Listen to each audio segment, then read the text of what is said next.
صباح الخير أيها الحضور الكريم. طبعا هذه الجلسة باللغة الإنجليزية. So we're going to start. Now, there is a line from Shakespeare's Othello when he gets to Cyprus and he meets the whole crowd. He says, "Well met in Cyprus." So I'll say, "Well met in Tangiers." It's always a great pleasure to be taking part in this, to use again the semantics of geography, this landmark, this milestone. I think we are going to be soon celebrating the 20th edition of this wonderful gathering. So thank you, Sheikh Khalid Amin, for this invitation. Thank you for trusting me with this panel. And I, with great pleasure, very excited indeed to be moderating this opening keynote presentation that is going to be delivered by Professor Nikolaus Müller-Schöll. I'll start with a brief biography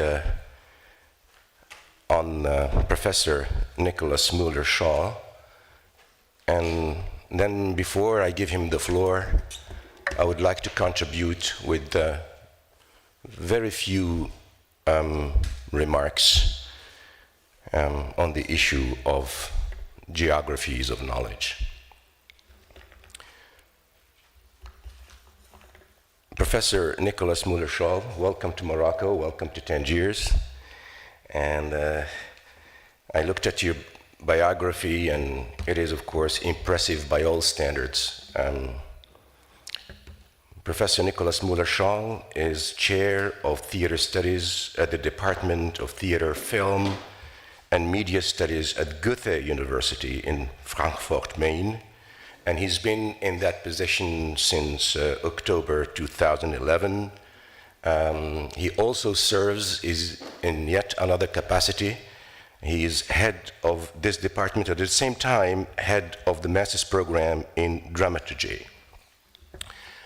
Before that, he had been professor of theater studies at the Department of German II of the University of Hamburg, as well as co-director of the master's program in performance studies, and he held that position for 2.5 years. In terms of his academic training, and this is again where the semantics of geography comes in, he's well-traveled as a scholar. He was trained in a place that you all know, of course, because it is sometimes a place of gathering of theater people. So in addition to his training in Frankfurt, he also spent some time in France, I believe in Avignon. Before my studies, yeah. Yes, and he got his PhD. The title on the PhD was on Walter Benjamin, Heiner Müller, and of course Bertolt Brecht. Earlier in his career, he was of course associated as lecturer of German in France, and he was equally trained in journalism, and he served in that capacity as a freelance journalist. In terms of the events that he curated, he organized high-level conferences on performing politics, and he has really published extensively in all aspects of theater studies and performance. As I said earlier, this thematic this year is very compelling indeed, and I'll share with you a few notes. And this is how I feel about the geography of performance, or geographies of knowledge. Sometimes I wonder if the West had adopted Natyashastra from India rather than Aristotle's Poetics. Natyashastra is, and I'm going to use a German word, is like a rigid book that really outlines the basic principles of dance and theater. If the West had adopted Natyashastra and not Aristotle's Poetics, we would be talking about Shakuntala, and we will be talking about the Mahabharata and Ramayana. We will also be referring to the tradition that covers the whole swath of land from Morocco all the way to Indonesia and along the Silk Road. But when we talk about the geography and the history of theater, and this is how I feel about it, it's anti-geography and it's anti-history. So when we do the history of theater, it takes us by all surprises, and we cannot possibly follow the Hegelian westward march. And when we do geography again, we have to, the geography of performance, we have to take into account the vagaries of geographies. Now, let us remember again that in the history books and the geography books that I studied in my primary and secondary education, Greek was referred to as Asia Minor, l'Asie Mineure. And I learned later that Dionysus was actually an Indian god, all right? And that Sanskrit was actually an Indo-European language. So to end this brief presentation, before I give the floor to our speaker today, I'll end it with a statement that I identified in one of the interviews of a great woman by the name of Ariel Mnuchin, who did the Oresteia of Aeschylus. She's the director of Théâtre du Soleil. And she really changed it by adopting, not of course, the classical way as Peter Hall at the National Theatre did it, but she used the tradition of Kathakali from India. And personally, I saw Les Atrides in New York, and I can tell you that it was just impressive. One statement that she made, and this relates of course to the geography of performance, she says, the more Balinese, the more Javanese, the more Indian I am, the more Greek I become. And I think this statement fits with how, again, people like Peter Brook and herself, including Artaud, would really seek inspiration in traditions that boast such a long tradition of performance.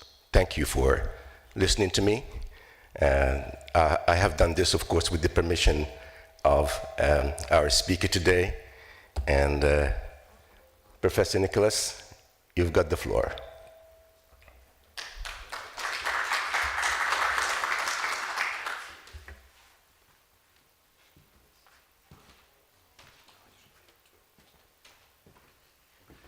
Just in terms of organization,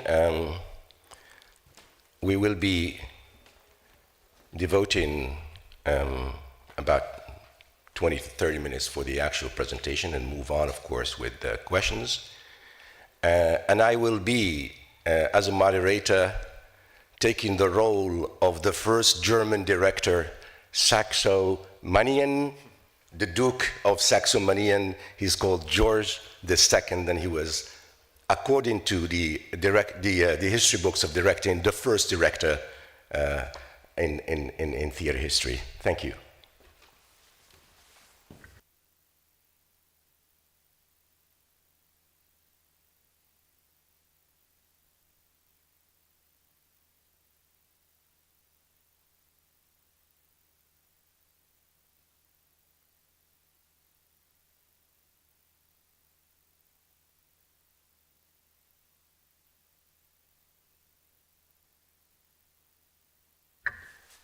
Okay, but it's not yet. Okay, thank you very much for this very kind introduction, and thank you very much, Khalid Amin, for organizing this conference and inviting me. I'm really very pleased to be here. On my personal landscape, Tangier is a very big city because it's very important for theater and performance studies. You have done here over the years a really great job, and it's so important, I think, these kind of gatherings, because there is so much that we exchange this way, so much that we get from this exchange. And when I read the topic of this conference, I thought immediately I have to tell you a little bit about both the chances but also the problems of such a rich and big landscape that we have in Germany. Now, I wonder whether we can get my PowerPoint so that you can see a little bit some keywords of what I will talk about, because that will maybe make it a little bit easier to listen to me.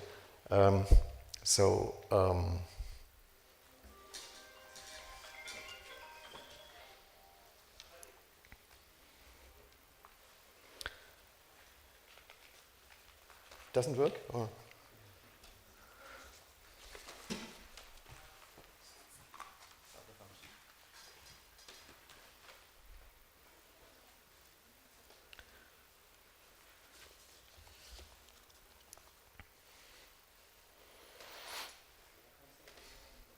Well, I just start and we see whether it will eventually work. So, performance and geographies of knowledge. This title and this topic require me to talk about where I'm speaking to you from before I present what I would like to discuss here today. I come from a country with a highly subsidized theater and orchestra landscape. Around 30 million spectators attend the 120,000 theater performances and 9,000 concerts in Germany every year. In 2010, around 39,000 people were employed at theaters and orchestras in Germany. 35% of cultural expenditure, around 3.5 billion euros, is spent on theaters each year, which is 43 euros per inhabitant. It seems only logical that the German theater and orchestra landscape was added to the UNESCO National List of Intangible Cultural Heritage in 2014. And if the German UNESCO Commission has its way, it will soon also appear on the international UNESCO list.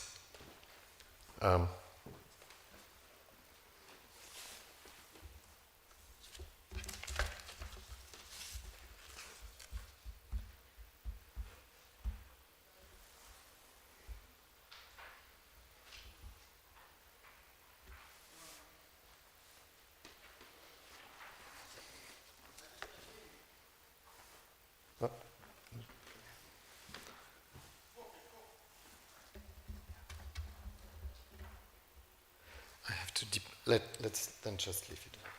But it would be important. I mean, can we try to have pictures here or with this one? I mean, we see it here, so.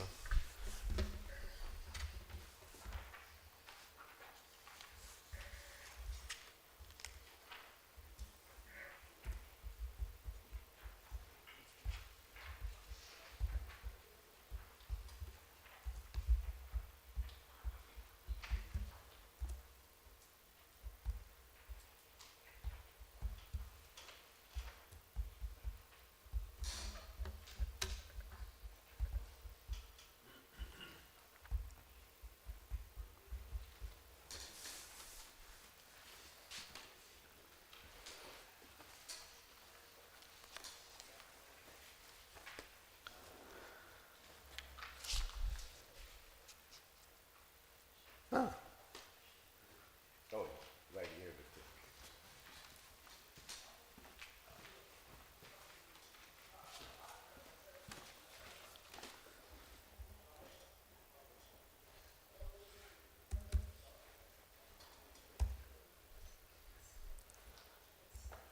Okay, but it doesn't react yet.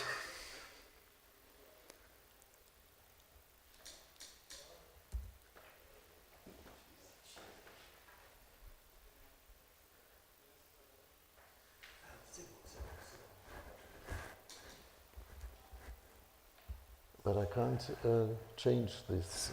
It's only the...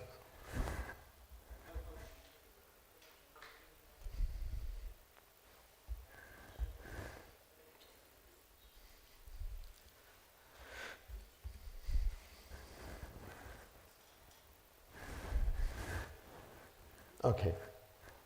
Seems it...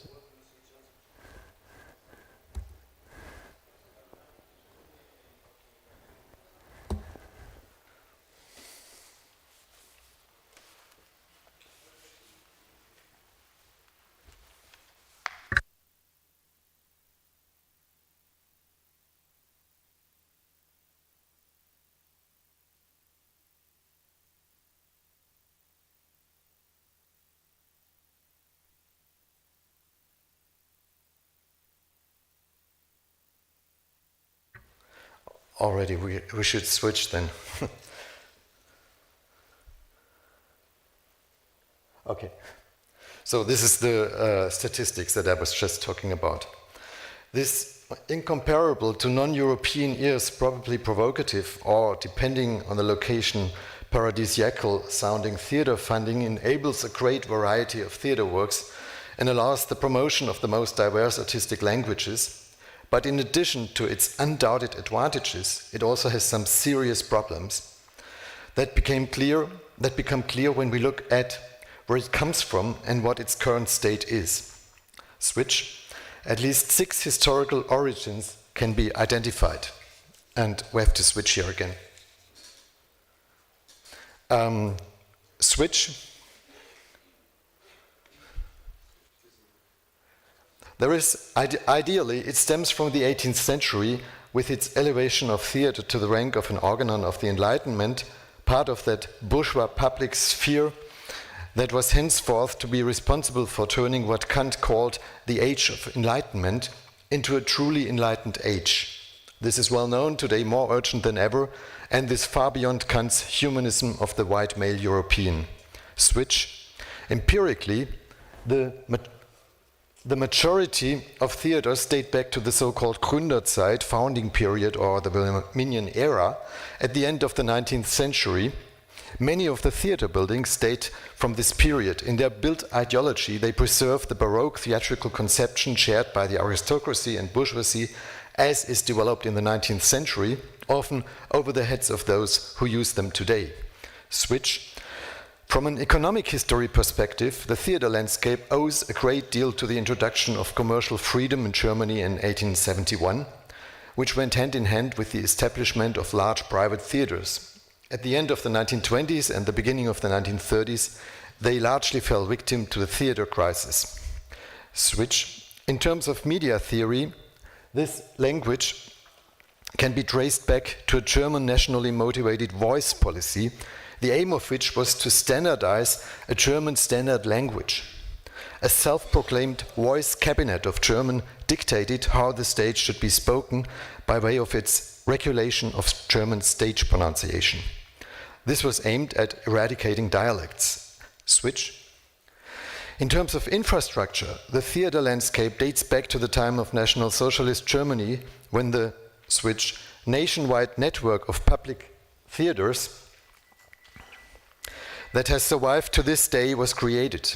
After the bankruptcy of the private theatres, many theatres were taken over and became part of the plan to have a propaganda apparatus at their disposal after winning the Second World War, in which the chief dramaturgs invented by the Nazis were bound by the instructions of the Reichsdramaturg sitting in Joseph Goebbels' Ministry of Propaganda.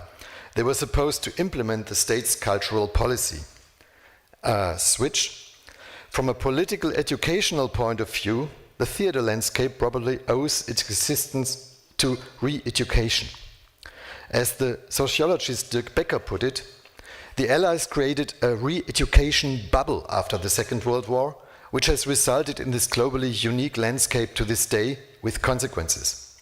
Switch. Theatre resembling museums based... we're not there, but anyway. Theatres resembling museums based on the outdated idea of nation and canon formation, hierarchical, essentially feudalistic structures, large, inflexible apparatuses on the administrative and craft side, And I would like to go into that, but I can't go into that further today. However, I will continue with the definition of the situation and add a definition of the moment in which I am writing this brief orientation. So I come to my second point, the 20th century denaturalization of the theater. The highly subsidized theater landscape was accompanied by a form of naturalization of the notion of theater that affected architecture, acting, institutional organization, techniques, forms of craftsmanship, and many other components of the contemporary apparatus of theater that had become historical. The avant-gardes and neo-avant-gardes of the 20th century worked in different ways to dissolve this naturalization. Various approaches in theater studies took this up in theory. Switch. Anshe Wirth and Hans-Thies Lehmann proposed to speak of a paradigm shift from dramatic to post-dramatic theater, which, according to Lehmann, ties in with the theatrical tradition that preceded the Western tradition, the pre-dramatic theater. Antonin Artaud, Adolphe Appia, Edward Gordon Craig, Gertrude Stein, Bertolt Brecht, the pioneers of Soviet theater of Vsevolod Meyerhold, Sergei Eisenstein, Viktor Shklovsky, Nikolai Ifrane, and many others, the Expressionists, Dadaists, Cubists, the Bauhaus, and many other artistic movements of the first half of the century were inherited in the theater and performance art of the neo-avant-gardes in Europe and the USA after 1945. But mostly less in the big theaters than in other places, in museums, factories, quarries, and other alternative venues. In addition, these traditions of the first half of the century and beyond were linked to non-European theater, such as Japanese No, Kabuki and Bunraku theater, Balinese and Chinese theater, but also to narrative traditions of the Levant and the Maghreb. Also worth mentioning are the forerunners of the 1960s, such as Peter Brook, Ariane Mnouchkine, Richard Schechner, Julian Beck, Eugenio Barba, Tadeusz Kantor and Jerzy Grotowski, but also Clowns and Fools, and a movement in German that called itself Free Theater, Freies Theater, and worked outside the major theaters. Viewed as a whole, they made it possible to speak of the paradigm shift mentioned above, which in Hans-Thies Lehmann's theater theory was exemplified by the great theater reformers of the 1980s, Robert Wilson, the Wooster Group, Jan Fabre, Jan Lauwers, and many more. For her part, Erika Fischer-Lichte spoke of a performative turn, which in her view began in the early 60s and can be traced in particular to the performances of Marina Abramovic, visual artists such as Joseph Beuys, Wolf Fostel, art movements such as the Fluxus Group or Viennese Actionism, composers such as John Cage, but also spectacular readings or, in the theater, Peter Handke's Offending the Audience, and in general, a dissolution of the boundaries of the arts from work to performance. Despite major differences in detail, both theoretical approaches were similar in that they worked on the denaturalization of a theater that suggested it was timeless. In its dominant form in the German and European context, they made it recognizable as a historical construct. Florence Dupont, who was here a guest some years ago when I was here for the last time, Florence Dupont suggests freeing ourselves from this construct by going back to Greek antiquity and makes it clear that this is not least a question of decolonizing theater. In the legendary 5th century before Christ, the Aristotelian privileging of drama was in fact tantamount to the colonization of what Aristotle had in mind as the art of his time, a culture bound to celebration, ritual, and choral spectacle that could not be reduced to the dramatic text. Referring to the other forms of theater that were held in low esteem in the dominant historiography of Western theater, especially Roman comedy, she called Aristotle, perhaps somewhat pathetically, a vampire of Western theater. Switch. In her opus magnum Kraftfeld Chor, Ulrike Hass recalls the other theater associated with the Western theater of the protagonist, at the heart of which is the chorus, a figuration that preceded the protagonist and returned in different variations in recent years. Only in the relational structure of the chorus, she teaches us, could the protagonist and with him a phalangocentric structure emerge in the theater, which in turn always remained dependent on being part of a community. that recurred as servants, people, folks, or masses around 1800 and in the theater of the 20th century. Similarly, new materialism and eco-criticism remind us that the supposedly autonomous subjects of Western theater are entangled in an environment that is to be understood as more and different than merely human, insofar as it includes animals, plants, and things, non- and a-human. The turn switch from theater to performance as the new center of the arts and its description, which has been naturalized by many today, has proven to be no less problematic in the context of more recent research approaches. Switch. With Arnold Aronson, this turn can be interpreted as a cultural concomitant of the rise of the United States of America as a world power. In his very readable introduction to an overview of performance theories, Philipp Auslander proposes a distinction between theater and performance based on the definition of their different understanding of the object. Theater, he hypothesizes, is a clearly delineated object and as such the object of theater studies. In contrast, at the center of performance studies, as a paradigm-driven discipline, is an object that cannot be separated from the method and the interest of its observation and is permanently changeable. However, if I interpret the exposé of this conference correctly, Khalid Amin, in line with a whole series of critical voices on performance theory and its study, reminds us that perhaps this very flexibility itself is by no means as universal, placeless, and timeless as its theorists assume, but in its supposed globality is actually to be understood as radically local and temporal, arising in the context of neoliberal contexts that can be identified with John Mackenzie as those subjects to the imperative perform or else. Talk of performance and its distinction from essentialized theater is thus perhaps just another reformulation of a neoliberal ideology related to theatrical contexts, at the center of which is action, productivity, performance, and realization.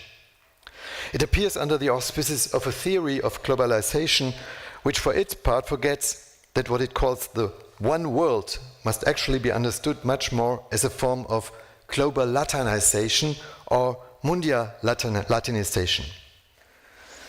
Elsewhere, I have suggested abandoning the not unproblematic distinction between theater and performance in favor of talking about a script-based theater,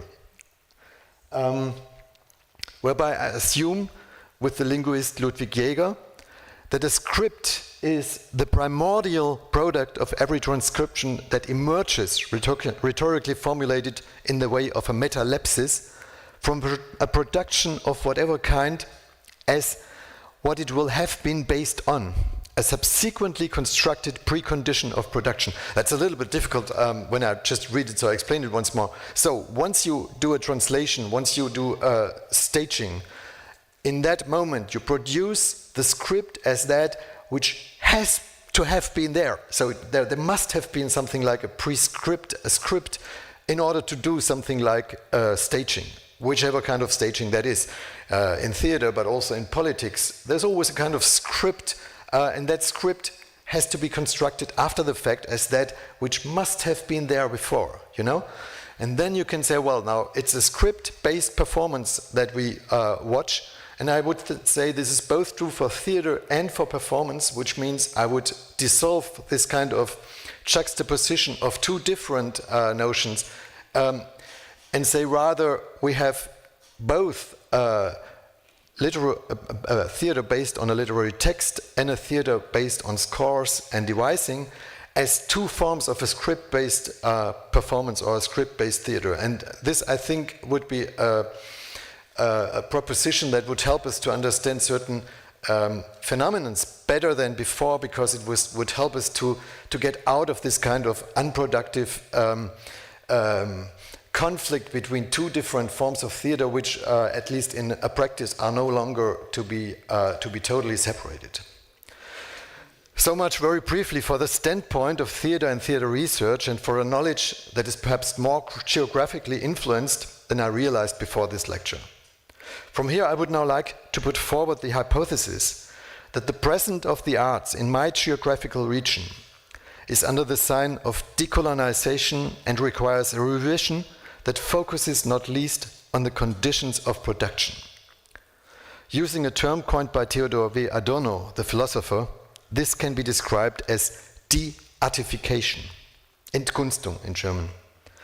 I will demonstrate this in detail using a script-based work from the neighboring field of installation art, Cameron Rowland's script-based exhibition Amt 45I, Amt 45I in German. I will then briefly explain where what Rowland has presented for the visual arts can be found in the performing arts of the last 3 decades, and here I will limit myself to Frankfurt. And finally, I will return to the topic of center and periphery, which with regard to our conference theme. So my point is now Cameron Rowland's de-artification of art.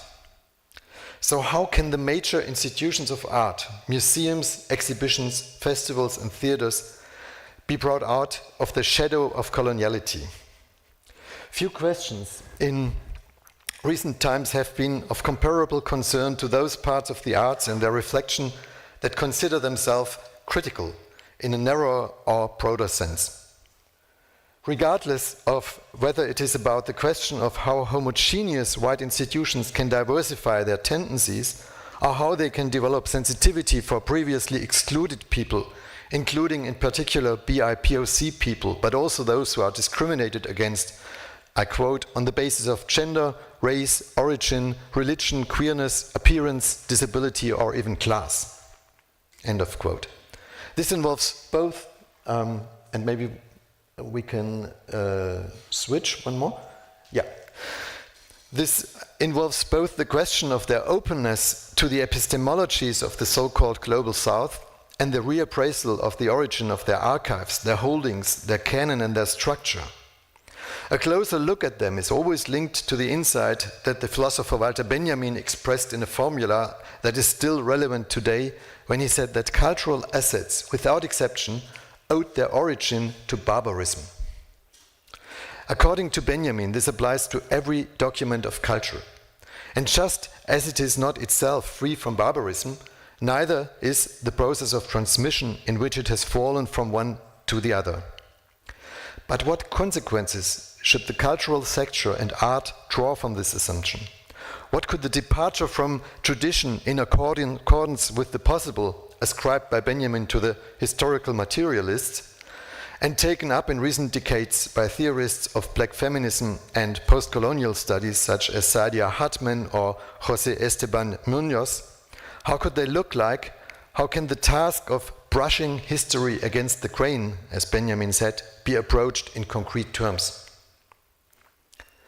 How can the de-learning and de-linking that theory speaks of in this context become part of art itself? In other words, how can moving away from tradition in accordance with what is possible itself become part of an artistic question, such as an institutional and theoretical examination of one's own privileges and foundations? I would like to try to answer this question here not in an abstract and general way, but in concrete terms and with a view to a single artistic work that seems to me to be exemplary in many respects, the work Amt 45I by Cameron Rowland. It was February 10 of 2023, and maybe we can go on one more. Yeah. When I went for the first time to the exhibition that the Frankfurt Museum of Modern Art was showing from this day on in its tower MMK, a branch that is housed on 2,000 square meters of the Taunus Tower on its first floor. Maybe we can switch and one more. Switch, one more. Amt 45I was its cryptic title. Cameron Rowland was responsible for it.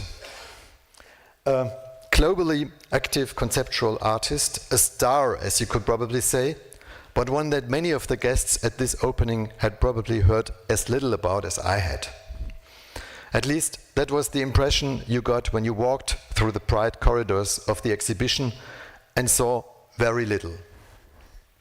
Few rather unspectacular exhibits, few spectators, lots of empty space where the public usually jams in front of newly hung art. That doesn't mean that nobody came to the opening. The opening was well attended, as the museum has a good reputation in the city's art and gallery scene. It is customary to go to its openings. People meet there and see each other. But it also seems customary, at least this time, to only take a brief look at the exhibition itself, if at all, before chatting with acquaintances downstairs in the museum's cafe over free drinks. The large pile of special prints lying next to the entrance to the exhibition in a compartment set up for this purpose was barely touched. The brochure, printed on starched, slightly tinted paper in A4 format and stapled, can be called the centerpiece of this exhibition, as you can see as you leaf through it. On its title page, under the heading Amt 45E, begins a text by Roland that can also be found on the museum's homepage, from where it can be downloaded as a, I quote, pamphlet. It is framed by an italicized quote from the monograph Slavery and Social Death by socialist Orlando Patterson. Slaveholders used a whole range of ideological strategies to conceal their dependence and parasitic form of existence. One of these, paradoxically, was to define enslaved people as dependents. Roland leaves this quote uncommented and begins the pamphlet with the sentence, "Racialized slavery shaped all parts of the Atlantic world." What he then describes in detail and demonstrates in his exhibition is the close-meshed interconnectedness of that Atlantic world, often referred to as West or the North, depending on the location, which is divided into many nations and bears responsibility for slavery and colonization, for a crime committed over centuries. It only becomes apparent in its full extent when one moves away from a view that attributes it solely to the nation-states and thus describes it against the backdrop of the 19th and 20th centuries, in order to focus instead on the modern structures of capital and its interdependencies. What the text postulates then becomes plausible. That racialized slavery was, according to Joseph Inikori, whom Roland quotes, a central part of the development and maintenance of the Atlantic system. While this may be a well-known argument in the context of post-colonial studies and decolonization, its consequences have so far remained underexposed, at least in Germany. Germany, says Roland, is an example of how slavery and colonization were coordinated across Europe. In the absence of nation-state or unified colonial structures, German merchants, patrician families, companies and electors perpetrated the violence and atrocities of enslavement and colonial rule for their own enrichment. This no, we have to go back 2 times. One back, yeah, for their own enrichment. This initial hypothesis forms the background to the essay and the exhibition. Roland substantiates it in the following pages. Reference is made to the role of the Welser and Fugger families, mining and linen weaving, the Duke of Württemberg, multinational companies, German family businesses, and East African society, which supplied German industry with African plantation products produced by slaves. This points to the blind spot of a culture of remembrance that for a long time regarded the comparatively short duration of the colonial rule exercised by the German Empire as a reason for not dealing with it any further in this country, not least because the later excesses of violence and atrocities, especially the Shoah, overshadowed it. Above all, however, this hypothesis aims to shake the very foundation on which the exhibition stands. For at the end of the text, there is a reference to the presence of what is being negotiated here. The regime of slavery that Europeans established is a part of Europe, writes Roland. The value extracted from enslaved life has been retained, recirculated, and multiplied. It continues to yield returns for European states, institutions, businesses, and families to this day. With this conclusion, the pamphlet comes to the core of the theoretical argumentation, but above all, the connection to the exhibition becomes explicit here because these institutions, Roland continues, also include the Museum MMK for Moderne Kunst, Modern Art, Amt 45I of the city of Frankfurt am Main. The aim of Roland's Frankfurt work, one could say in anticipation, is to demonstrate this and thus to work on decolonizing the institutional framework of one's own art, to literally pull the rug from under one's own feet. As important as the text is, the theory, the pamphlet, which is based on a large resonating space of literature that can be purchased for the occasion in the museum's bookshop, which has been cleared out for this purpose, Roland's work cannot do without art. He has built 9 carefully conceived stations that focus on the entanglement of this specific exhibition site with the history of European colonization.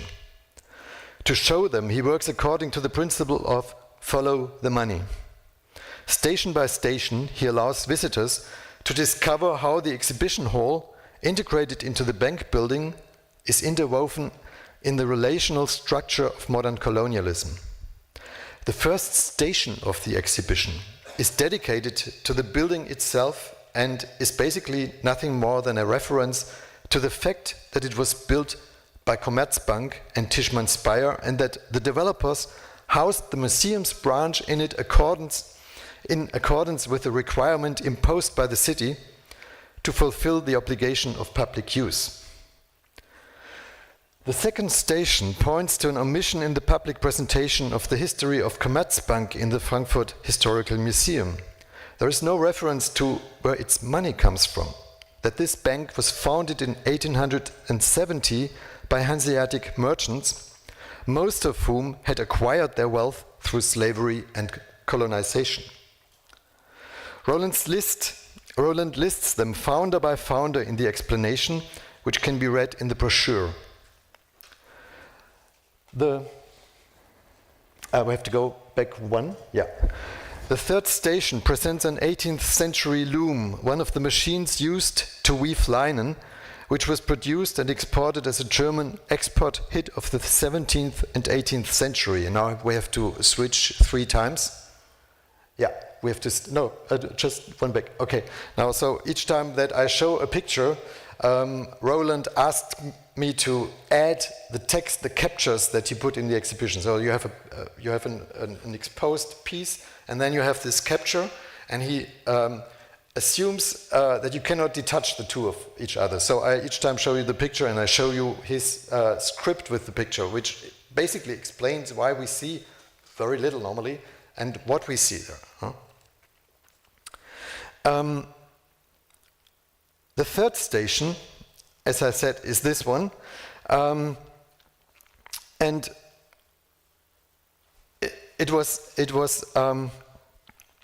and the slaves had to wear the fabrics known as Osnaburgs, which were produced cheaply in Germany under extreme exploitation of the weavers who made them, and became recognizable not least because of this when they fled.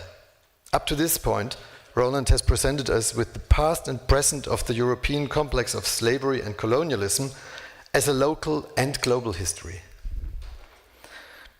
Its disappearance behind the beautiful facades of contemporary wealth, as in the corporate chronicles of historians, the hard to recognize traces in the relics of industrial production. It is not enough for Roland to demonstrate all this. Following Patterson's motto, he demonstrates the self-willedness of enslaved people, and not without humor.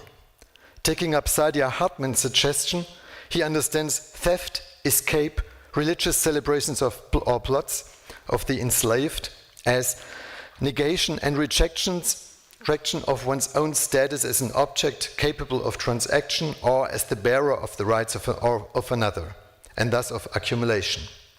In the fourth station of the exhibition, a rope stretched across a room therefore recalls the traps set by enslaved people for the mounted patrols of the slave owners.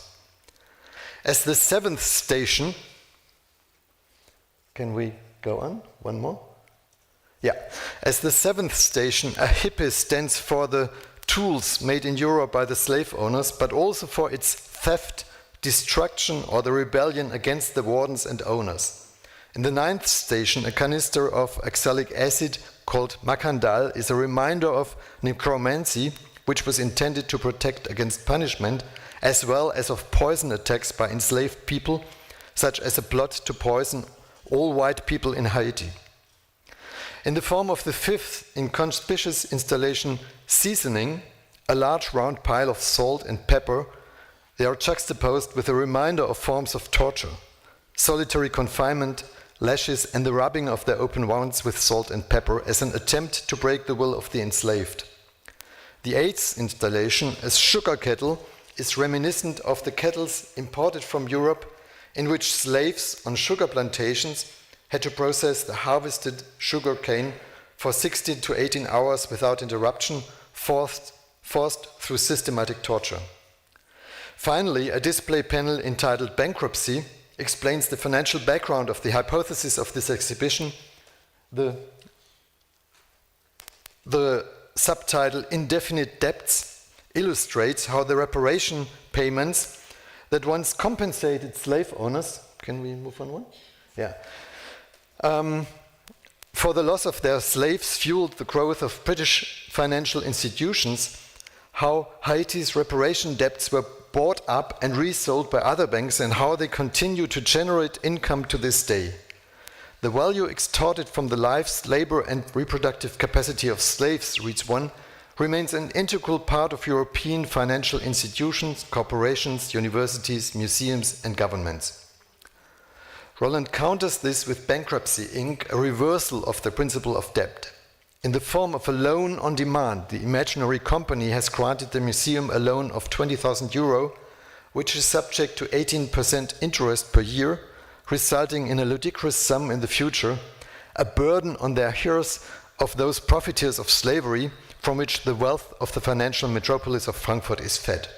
Finally, as is the custom, you want to take a souvenir of your visit to the museum with you, instead of a catalogue, you can buy a postcard with a picture of the so-called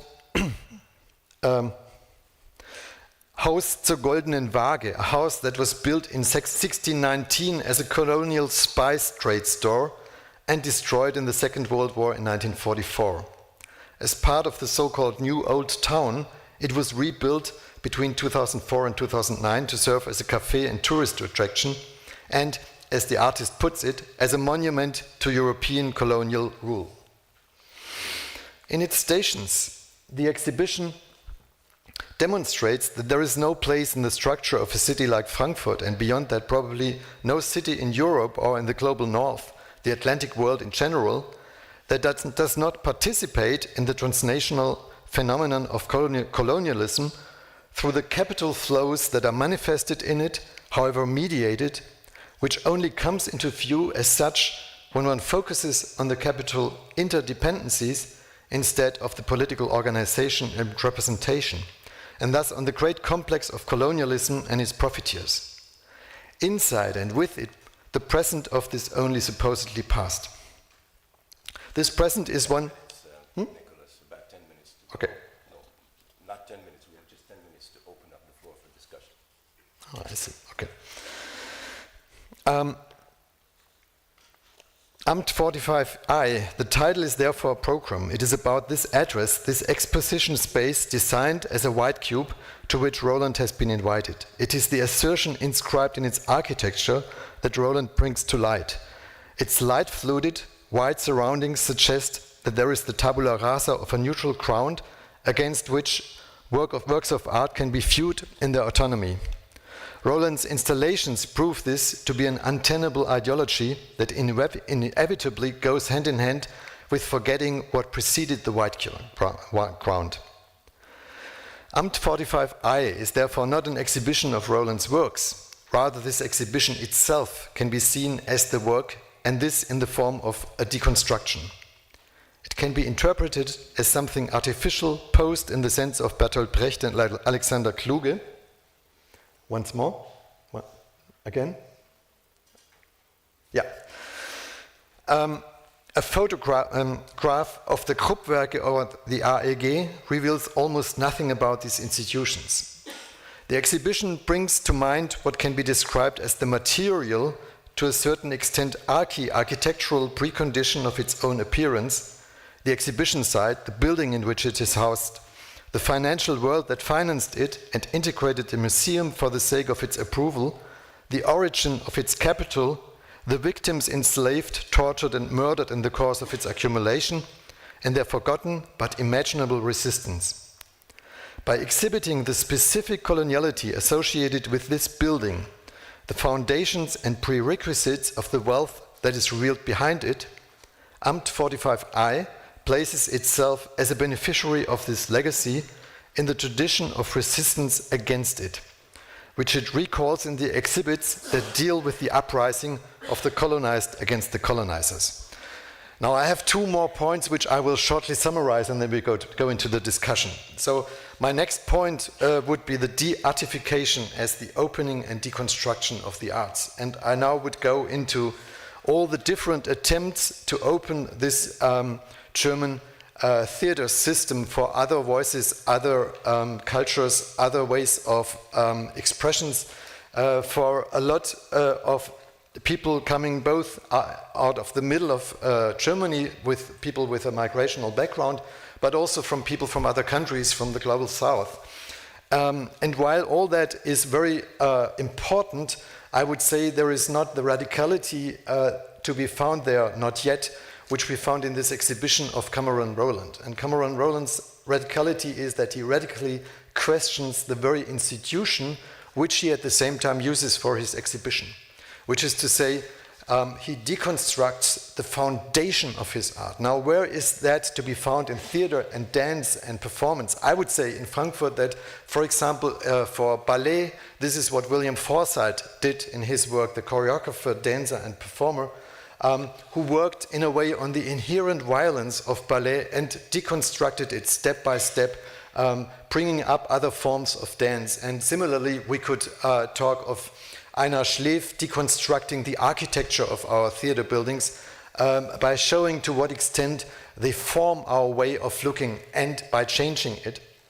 Which is to say that in my conclusion, I would have come, if I had the time, to the point that we have to reconsider this whole idea of center and periphery, that what we might still call center may not be a center to be protected, to be kept up, but rather a center to be questioned, because it is from the peripheries, from the nowadays peripheries, that change is to be expected. And what we in the center have to do is to open up our institutions and to be in a way sensitive to what the tradition of them is, and therefore to change them radically. And I think this example, what I gave to you out of the visual arts, this conceptual art exhibition, was one example which I think goes in the direction that we have to go to. So this is my personal input here for the conference with regard to my personal geography of knowledge, and I'm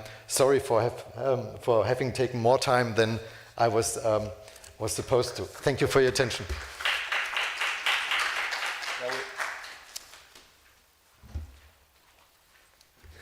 Oh, God, just stretch my neck too.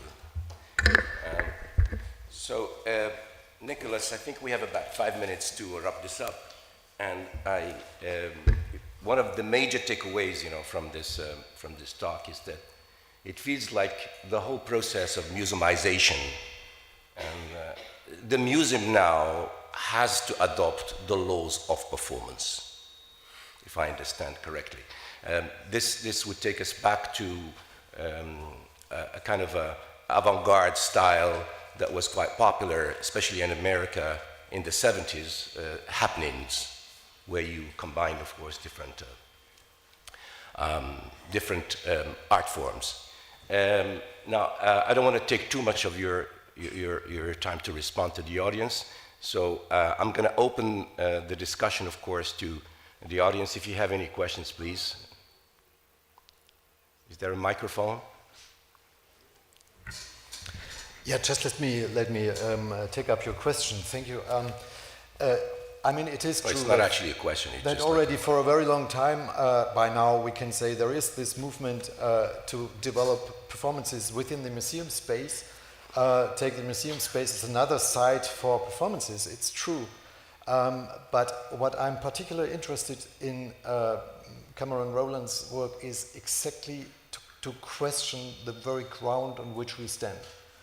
And this has nothing to do with, let's say, in the first place, an only artistic tendency or question. It's a political question. Mm. And if you live in a country which is very rich, you have to ask, so where does this richness come from? Whom do we owe it to? What do we talk about when we talk about, well, America first or Germany first? I mean, these tendencies, you can find them all over the place. And if we ask, so what do we mean by that? We mean, well, let's forget about our past, let's forget about how we got the money, let's just keep it and not give it to those people who need it. And literally in the arts, it means to question the framing that you are working in, to question the theaters that are so rich, to question this theater language with all its richness and to ask, so why do we have that? And we cannot put it on the UNESCO list. This was my point of departure, without remembering it also as a sign of barbarism, you know?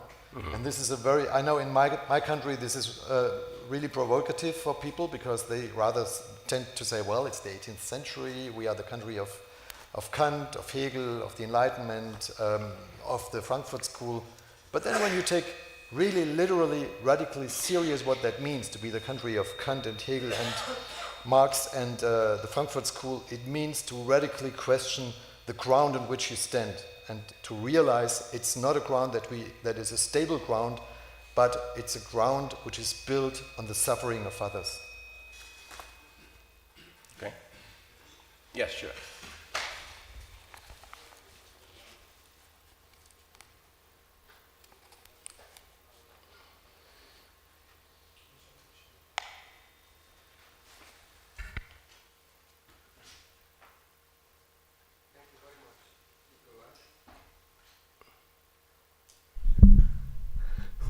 For this wonderful keynote speech, and yeah, thank you for being here.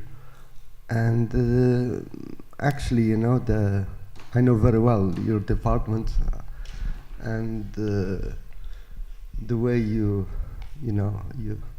deal with the things, particularly in the Master of Dramaturgy, which is a very impressive program, you know, in international dramaturgy, and aligned with other universities across Europe. And I have like two brief questions or maybe remarks. The first one relates to the post-dramatic paradigm and what we saw with Roland's installation. Can we speak now about, you know, like the demise of the post-dramatic paradigm? Particularly like it has become like a mainstream thing, and we need maybe to look for something different.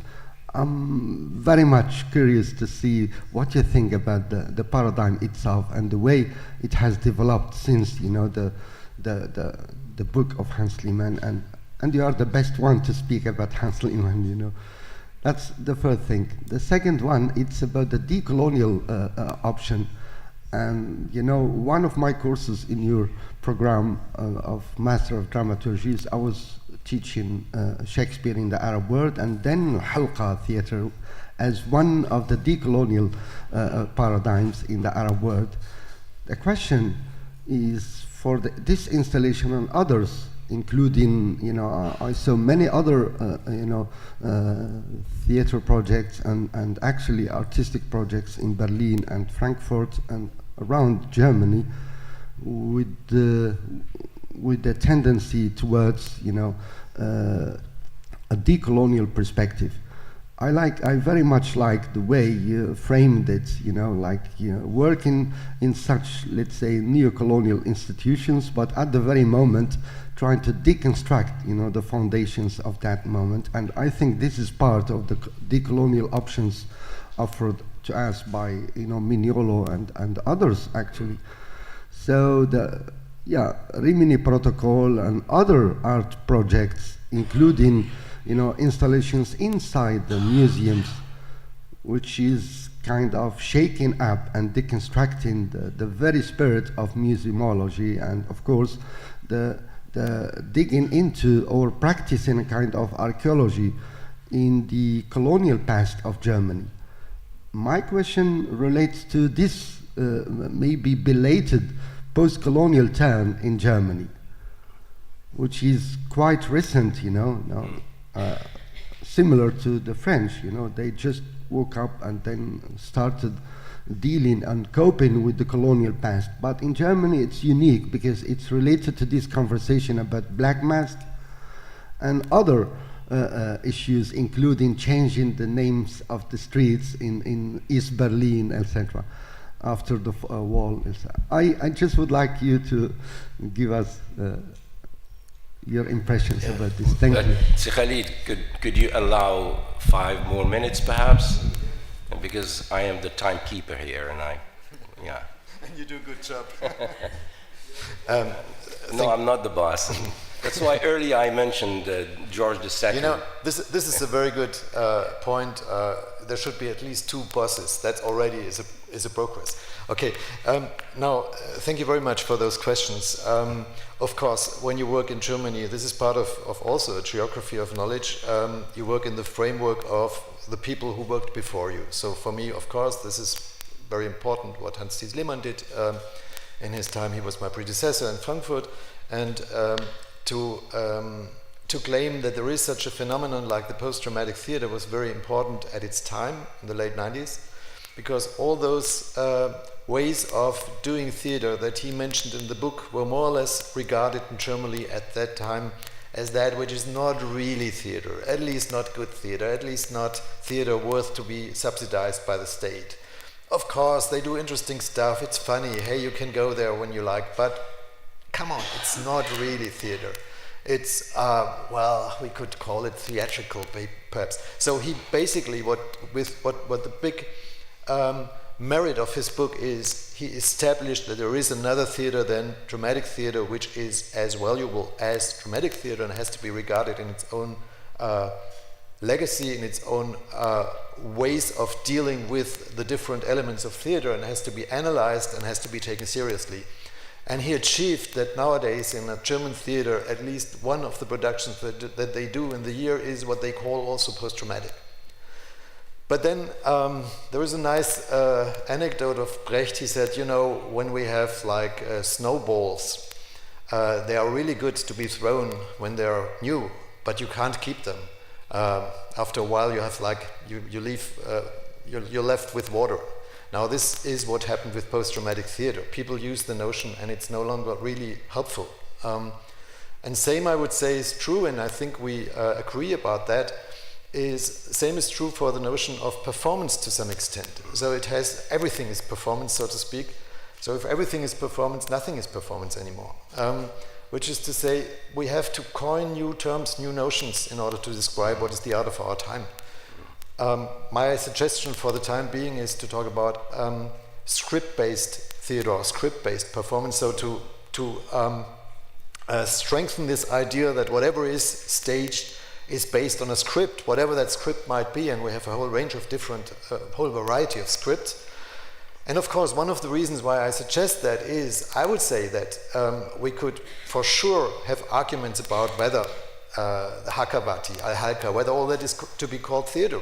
Maybe it's not, but it's for sure script-based theater in that respect, that whoever does it has a certain inherent knowledge of what he or she does.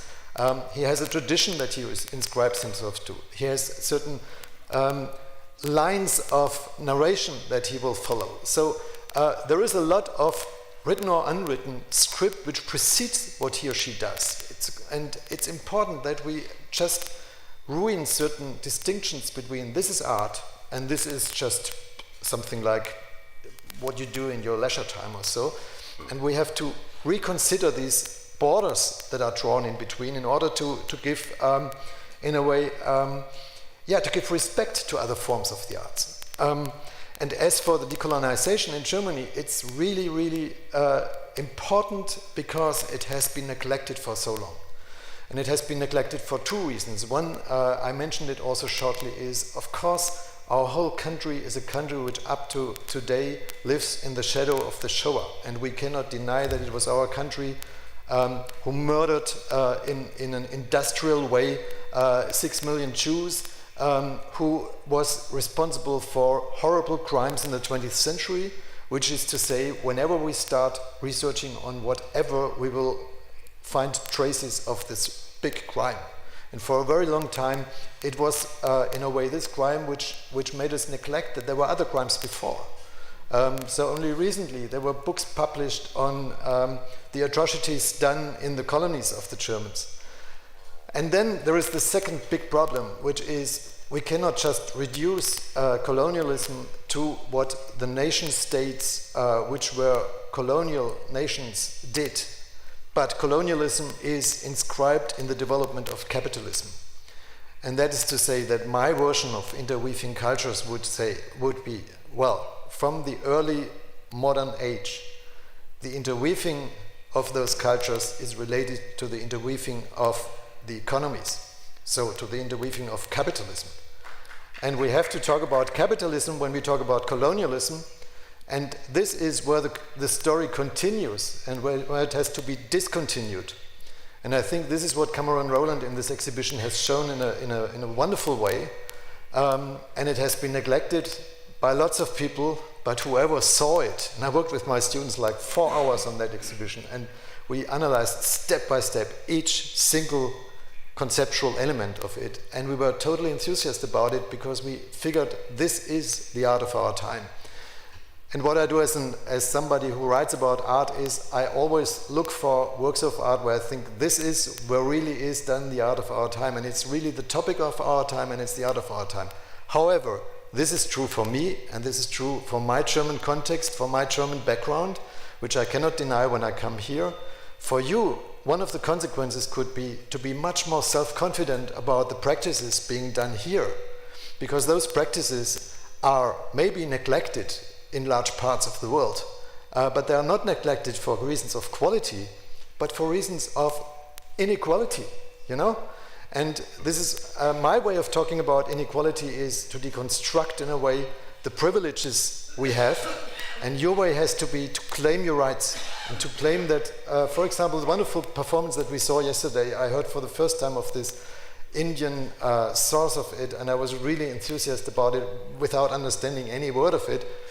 I thought immediately, why don't we see that in Germany? I mean, if this would have been produced in Germany, the Goethe Institute would have sent it all over the world to show people, hey, this is what we do. So why is there no powerful, I don't know how you would call it, institute which shows your art all over the world? Well, of course, why not? Because it's a question of capitalism, of where is the money?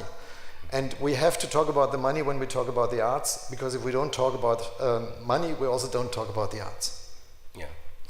So, I mean, this is interesting. We can talk about this forever.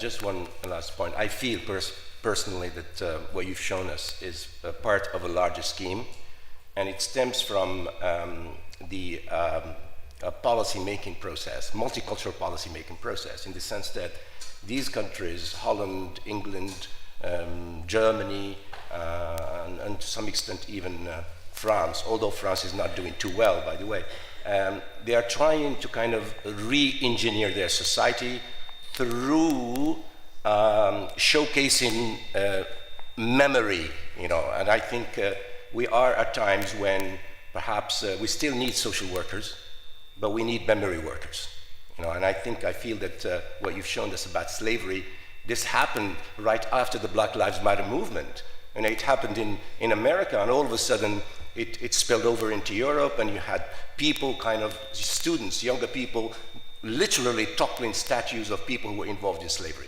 And it has gone into even the highest sphere of university administration. They go back to Ivy League schools, and they really identify people who were associated with slavery. So I feel that this is perhaps one way to heal and to really achieve probably one of the ideals of multiculturalism. One last point, Khalid, with regard to decolonization. I think that we need the canon. I personally agree with Gayatari Spivak, who really believes in affirmative sabotage. Things that come to us, from Western literature are great. The challenge on us people living in what we may call the global South, the New South, is to how to reread them, how to reprocess them, you know what I mean? And that's why I really, today, in the opening session, I spoke about Ariel Mnouchkine. I mean, this is the kind of work that should be done.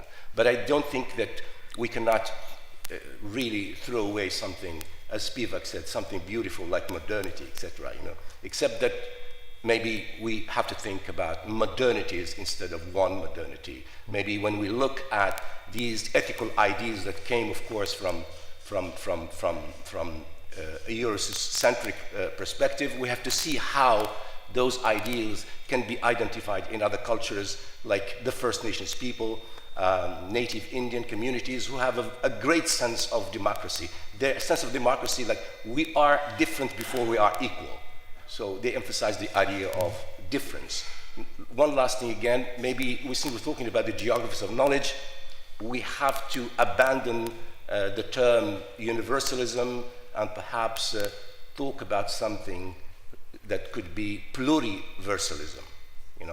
Dialogue itself is not just a dialogue between the East and the West. It's a dialogue that is, c'est un dialogue fourchu.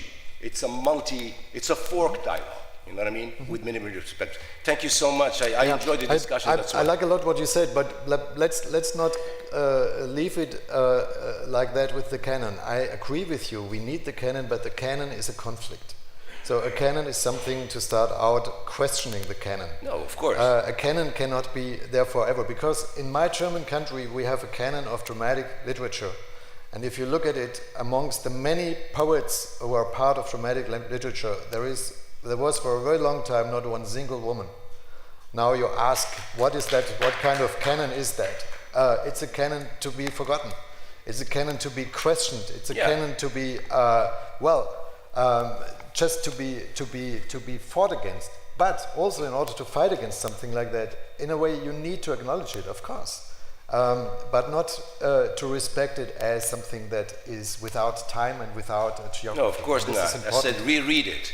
And also, at least for my country, I can say we are far away from healing. I would say we have just begun to literally take seriously not only the atrocities of the past, but also the inequality of the present. I mean, if you have large institutions like the ones that I mentioned at the beginning, one of the consequences is that these institutions are institutionally conservative. That is to say, there is a homogeneous, white, male majority in these institutions, which more or less still defines what is art and what is not. So it is questioning from within which is necessary, and each one has to do it at his or her place. Yeah, you agree with me then. I think you and I agree. We definitely agree. Right?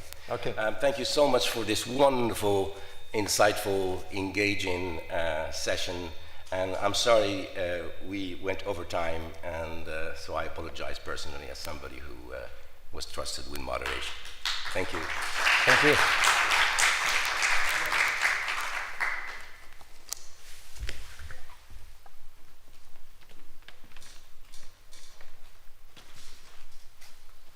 Thank you.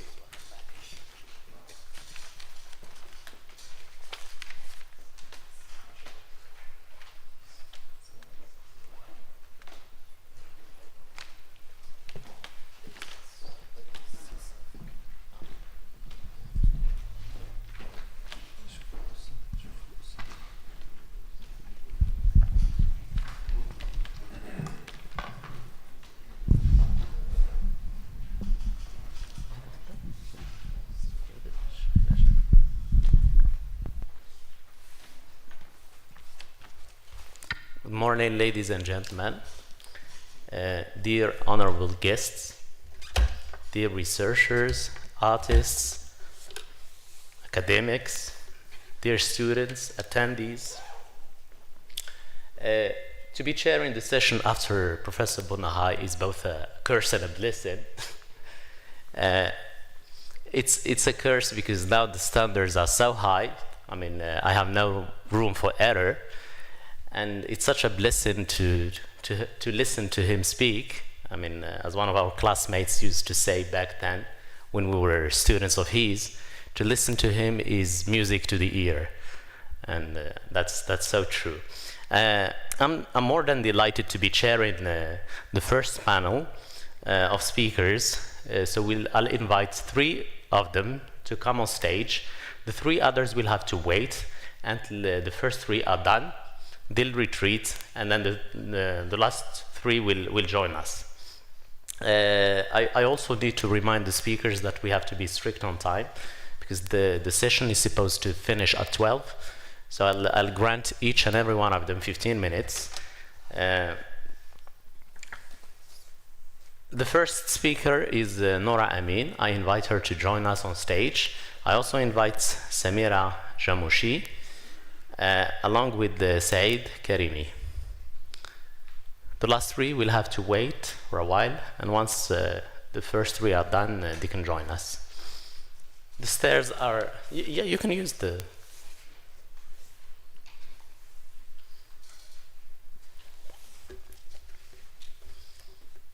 So Nora Amin is both a performer, scholar, researcher, and lecturer from Germany, and the title of her presentation is Dance of the Persecuted. So I'm going to give her the floor straight away, just to save a bit of time.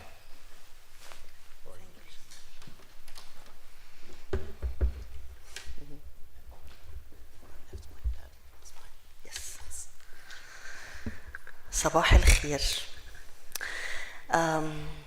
I will be speaking in English, although I don't feel now what I have prepared is so necessary after listening to Nikolaus. I think he said most of what I was planning to say.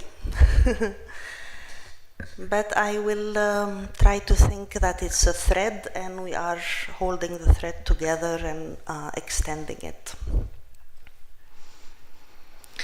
So the title of my paper is called The Dance of the Persecuted, رقص المضطهدين. And it's a book that I have written. It's a research trying to decolonize the practice of belly dance and bring it to its original Egyptian word, baladi dance, and also trying to understand the interrelations between colonialism, capitalism, patriarchy, and racism in relation to the history of baladi dance, at least in Egypt. And through this research, I had to... Am I too loud? صوتي عالي قوي ولا is it okay? تمام. So through this research, I had to deal with layers of prejudice and shaming related to this type of dance. And for me, this research was also a kind of activism. As I live in Germany since 7 years, I am a part of several initiatives that are considered activist initiatives in the field of culture, more specifically performance and dance. I deal with the concepts of diversity, equality, equity, feminist approaches to dance, and also the decolonization of dance practice. I have been teaching in several universities in Berlin, in Köln, in Salzburg, and it was my job for the last years to introduce notions of diversity, accessibility, and also transcultural angle to performance and dance studies, and also being part of committees that are supposed to revolutionize the pedagogy of those academic institutions. Now, during the last 7 years, we have very diverse students, at least in the dance departments. The diversity means that we are not dealing with one type of culture, that this is really a culturally diverse classroom. There is very strong presence of students from the global south, and also, let's say, from previously colonized countries.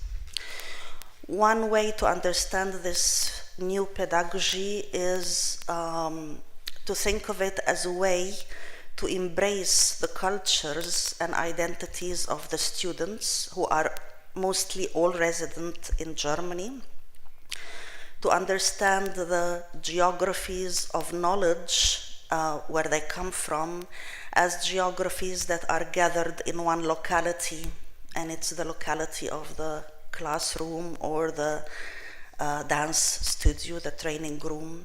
How to become inclusive, as it's mentioned in the German language. And my favorite word is how to implement cultural justice. How to find approaches that go beyond the centralization of the Western knowledge. The studies of dance can include forms of dance practice that go beyond contemporary dance and ballet. And this means that we need to be politically aware how to introduce those forms and to try and deliver a critical discourse that removes the shaming, the inferiorization, and the exclusion. How to admit those practices and forms of knowledge into the pedagogical field with a critical perspective about their history as well, trying to reconstruct a new narrative from an authentic and decolonial point of view. In this sense, pedagogy needs research. And let's say that it can be research in pedagogy, that the pedagogy itself is a continuous research, is a pedagogy in transformation. And I also prefer to use the word pedagogy rather than education. Building new narratives and new epistemologies, or admitting the existing ones into the studies.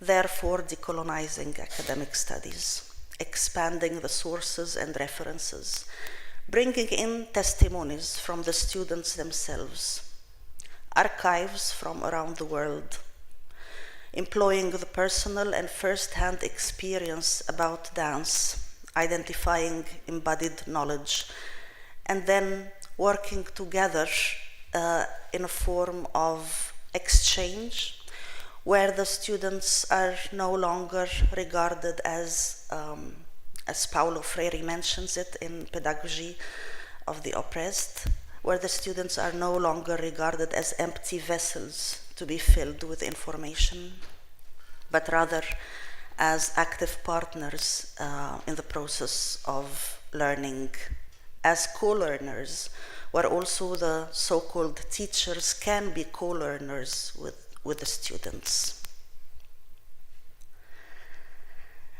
Then maybe this brings us to the question of how teaching can be non-hierarchical.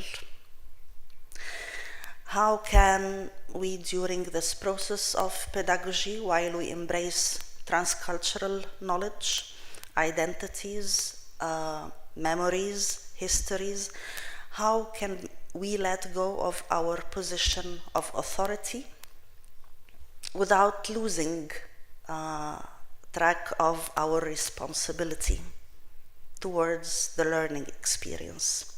How can we open spaces for questioning and constructing knowledge without necessarily saying this is right and this is wrong, and accepting that the knowledge transforms with every person who interprets it and adapts it.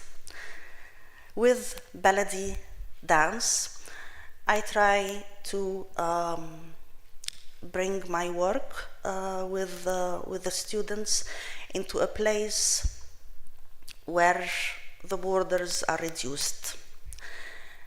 By this, I mean that the intellectual and scientific input is combined with movement and dance, where the body is also a way to express and retrieve emotionality. And this is already one way of opening a new path for knowledge producing and knowledge transfer. Because when we unlock this path towards emotionality, we get a huge field of knowledge that is not usually recognized as knowledge. In the practice of dance also, we witness the singular body and how each body is in itself on a path of liberation. Liberation from the divisions, from the shaming, and also from a culture of replicating. This is one of the main confrontations we need to make in this field of dance pedagogy with transcultural students, is also to confront the idea of one model of excellence, according to the German pedagogy, one model of embodiment, one model of articulation, and one model of beauty as well. The notion of beauty is a very important place for criticism, and there comes also the notions related to gender and sexuality, and the whole realm of normality, the norms we are dealing with.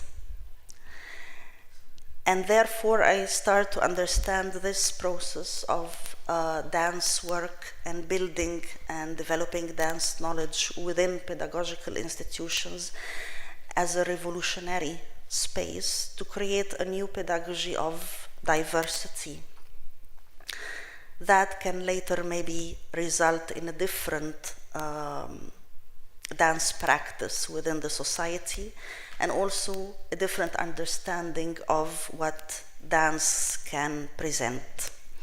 Dance can therefore also be open to the path of dance therapy and healing, which also Nikolaus spoke about, dance mediation and trauma studies.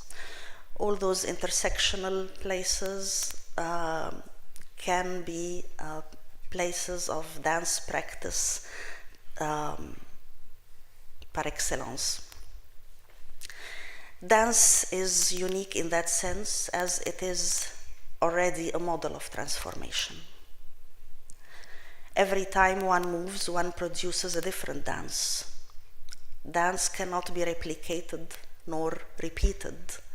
Therefore, from the wisdom and philosophy of the body, the holistic body, we can understand transformation.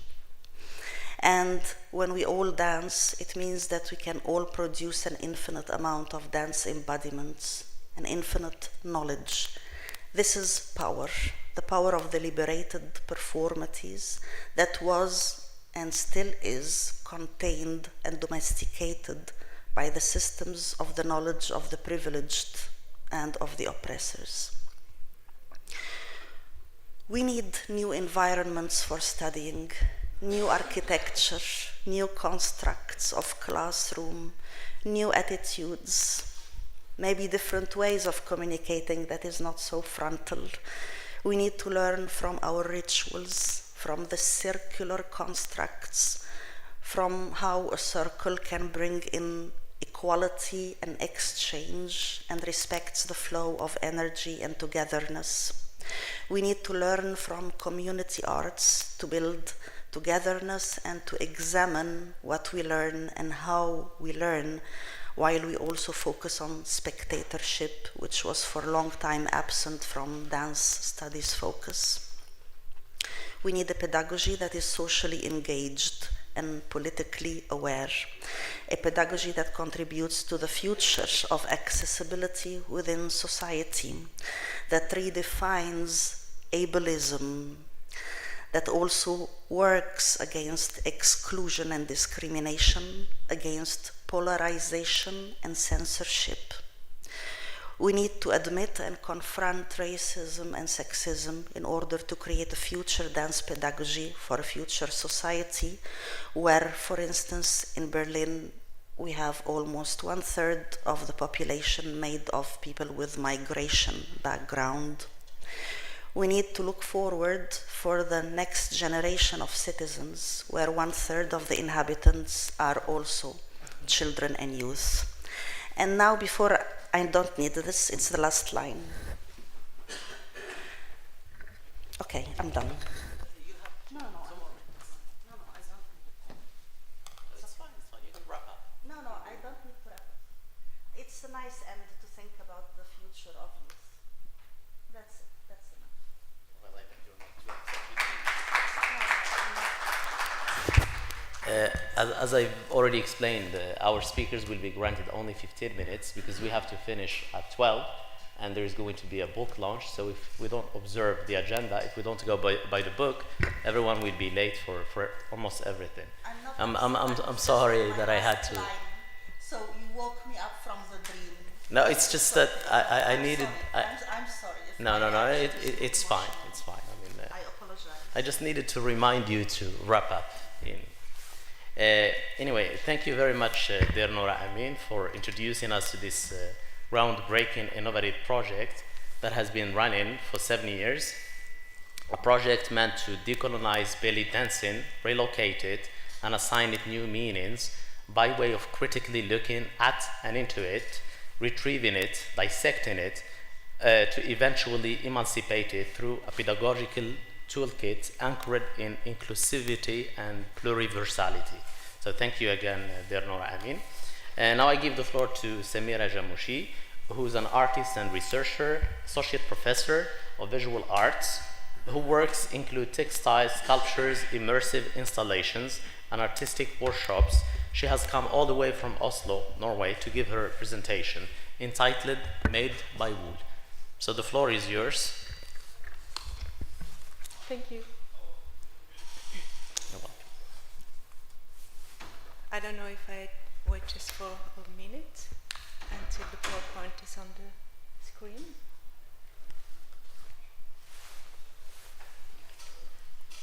Let me see. I'll try to be done within 15 minutes. Yeah, please do. And don't hate me for this. No.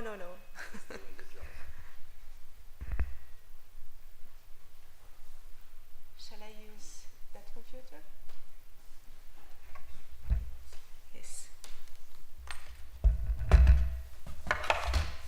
Thank you.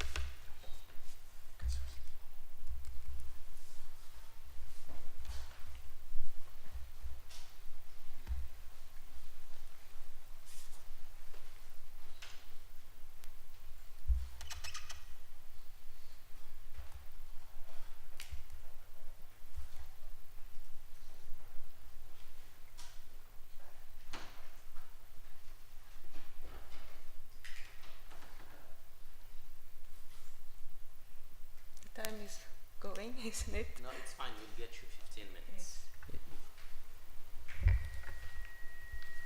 I take the delay into Thank you for consideration. your presentation. I prefer to go down to so I Yes. can watch.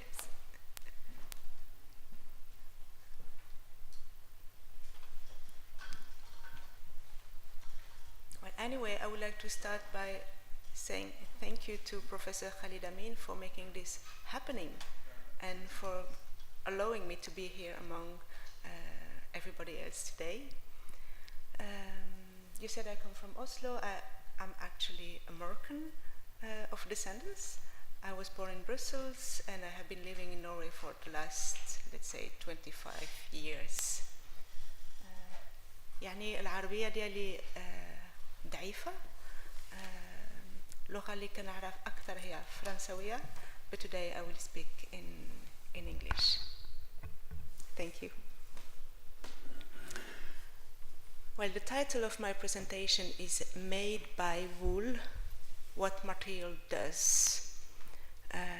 And the title expresses at once that material has agency, and we are not, as human beings, on the top of the hierarchy, but that we do things as much as material does something to us.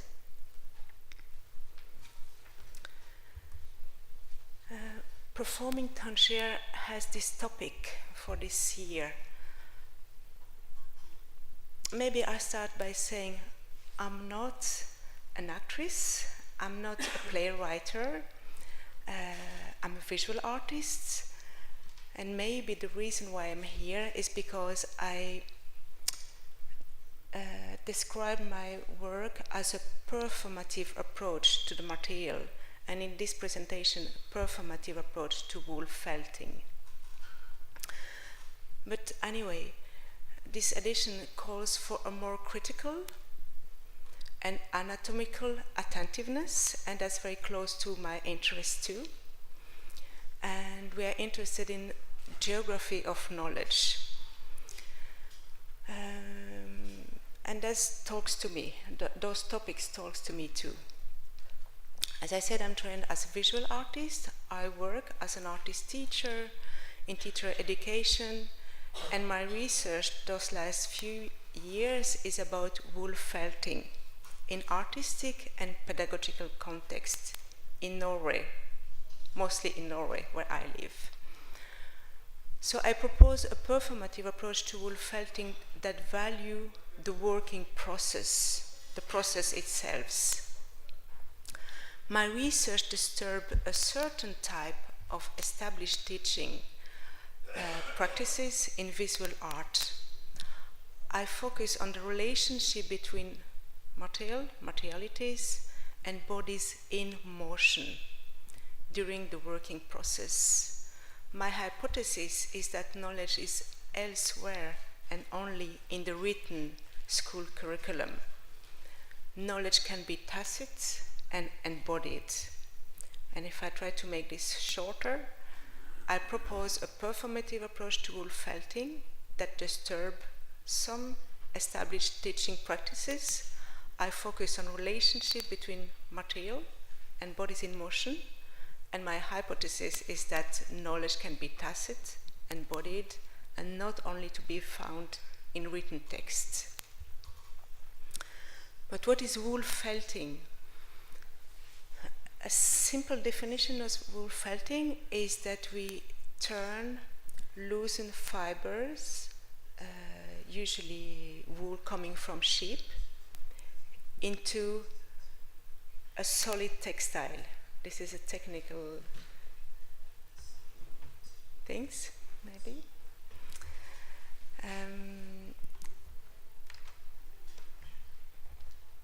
Can I just go on? Yes, shukran. Wool felting is one of the oldest textile techniques in the world. So what we do is to wash the wool, we comb it or card it, and then we will arrange it layer on layer, and we will add hot soapy water, and by means of mechanical movements with hands or with feet, we will turn these loosened fibers into a compact textile. And then I have some examples to illustrate how it can look at the end. So this is one of the first soft sculpture I made in 1997, last year at the Art Academy of Brussels, a sculpture called Cocon. It's much bigger than me. This picture is from an exhibition in Beauvais in France,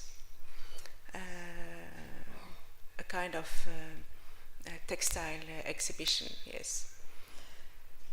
So that was in 1997. In 2017, 20 years later, I'm still working with wool felting. I have always coming back to wool and wool felting.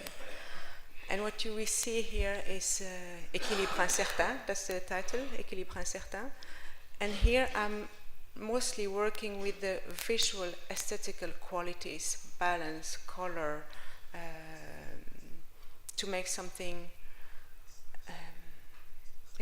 let's say, beautiful to the eyes. The next one, Grande Vague, is also, all this is a handmade wool felting, and it's still this kind of previous way, for me at least, to work with wool felting, having an idea of producing an object that will be nice to look at, having visual qualities, aesthetical visual qualities. What I work with those last few years, this performing approach to wool felting is quite different. My attempt here is to give a definition. A performative approach to wool felting is directional. It explores movements, gestures, interactions, emerging relationship between material and bodies. The working process is equally important as the final product. In other words, a performative approach to wool felting value more than the only visual or ornament quality that pleases the eyes. So you see here a picture where I, let's say, I'm dancing with this mass of wool that I turn in a solid textile. In the next picture I also have an example to illustrate how I can work, how we can work with wool, performative approach to wool felting. That was a performance at Ho Chi Minh City in Vietnam in 2019. So it's a short video, less than 2.5 minutes. I also have an example to illustrate how I can work, how we can work with performative approach to wool felting. That was a performance at Ho Chi Minh City in Vietnam in 2019. So it's a short video, less than 2.5 minutes.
By the way, I would like to ask you, I have been in Morocco a couple of times, trying to find where we can still see people working this way, this wool felting technique.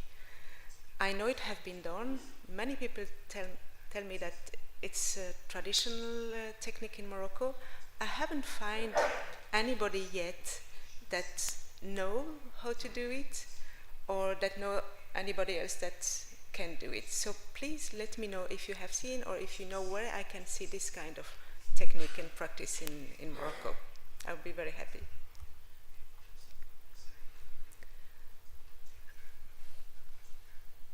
I just have 3 more slides and I'm almost done. So to finish, I would like to say I understand knowledge as collaborative. It's not something I have or something you have or third person have. It's something that emerges while we are doing, making, co-making, when we are in this state of togetherness. So this is the site, for the site of knowledge, this is what I think about it. For me, knowledge production is situated with or within research creation. In Canada, they call it research creation. In Norway, we call it art-based research, and I think we do it in the whole Europe. And yesterday, I add this sentence, or what Professor Khalid Amin expresses as following: a double-edged dialogue which is artistic-driven and research-oriented. So research cannot be done without being, I was going to say, bodily and emotionally implicated in what we are doing. And words reflect this doing or this materiality as much as the materiality is in dialogue with the words we use to define what we do.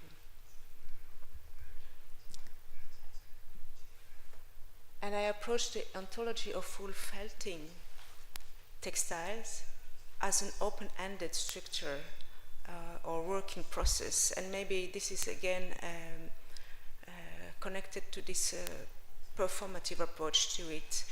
As you might have understand now, I'm not only interested anymore about object, final product of a making, but what we are actually doing while we are making something together.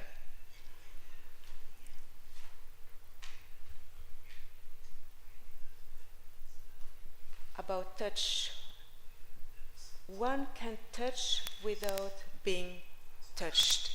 So we can see without being seen, we can smell without being smelled by others, we can hear without being heard. Yeah. But as soon as we touch, we are touched in return. And that's very interesting in this approach to felting, and how we can teach it to our students to make us aware of our body, our sensitivities, our senses through the touch. So the last slide is an invitation for this evening, for this workshop at the gallery. I would like to invite you to felt wool together with me. That's what's for me. Thank you. Thank you. Thank you, Professor Jamouchi. Thank you for sharing with us your perspective on wool felting as a performative practice, which has brought back, by the way, memories from my past, because my mother used to do the same. So when I was a little kid, only she didn't think of it as a performance. It was more because she needed to make both ends meet, so she had to do it. So, and I think in some rural areas, in answer to the question you raised earlier, in some rural areas in the Atlas Mountains, the practice is still prevalent. So, We should talk later. of course, I'll be all ears. So I'll talk to you later about this. Now I'm going to give the floor to Professor سعيد كريمي. الأستاذ سعيد كريمي أستاذ المسرح بجامعة المولى إسماعيل من رشيدية. عنوان المداخلة: تدريس المسرح وفنون الأداء بالجامعة المغربية، تنمية قيم الانفتاح والمصالحة مع الذات. وأذكر السيد سعيد كريمي بأن لديه 15 دقيقة لإلقاء كلمته.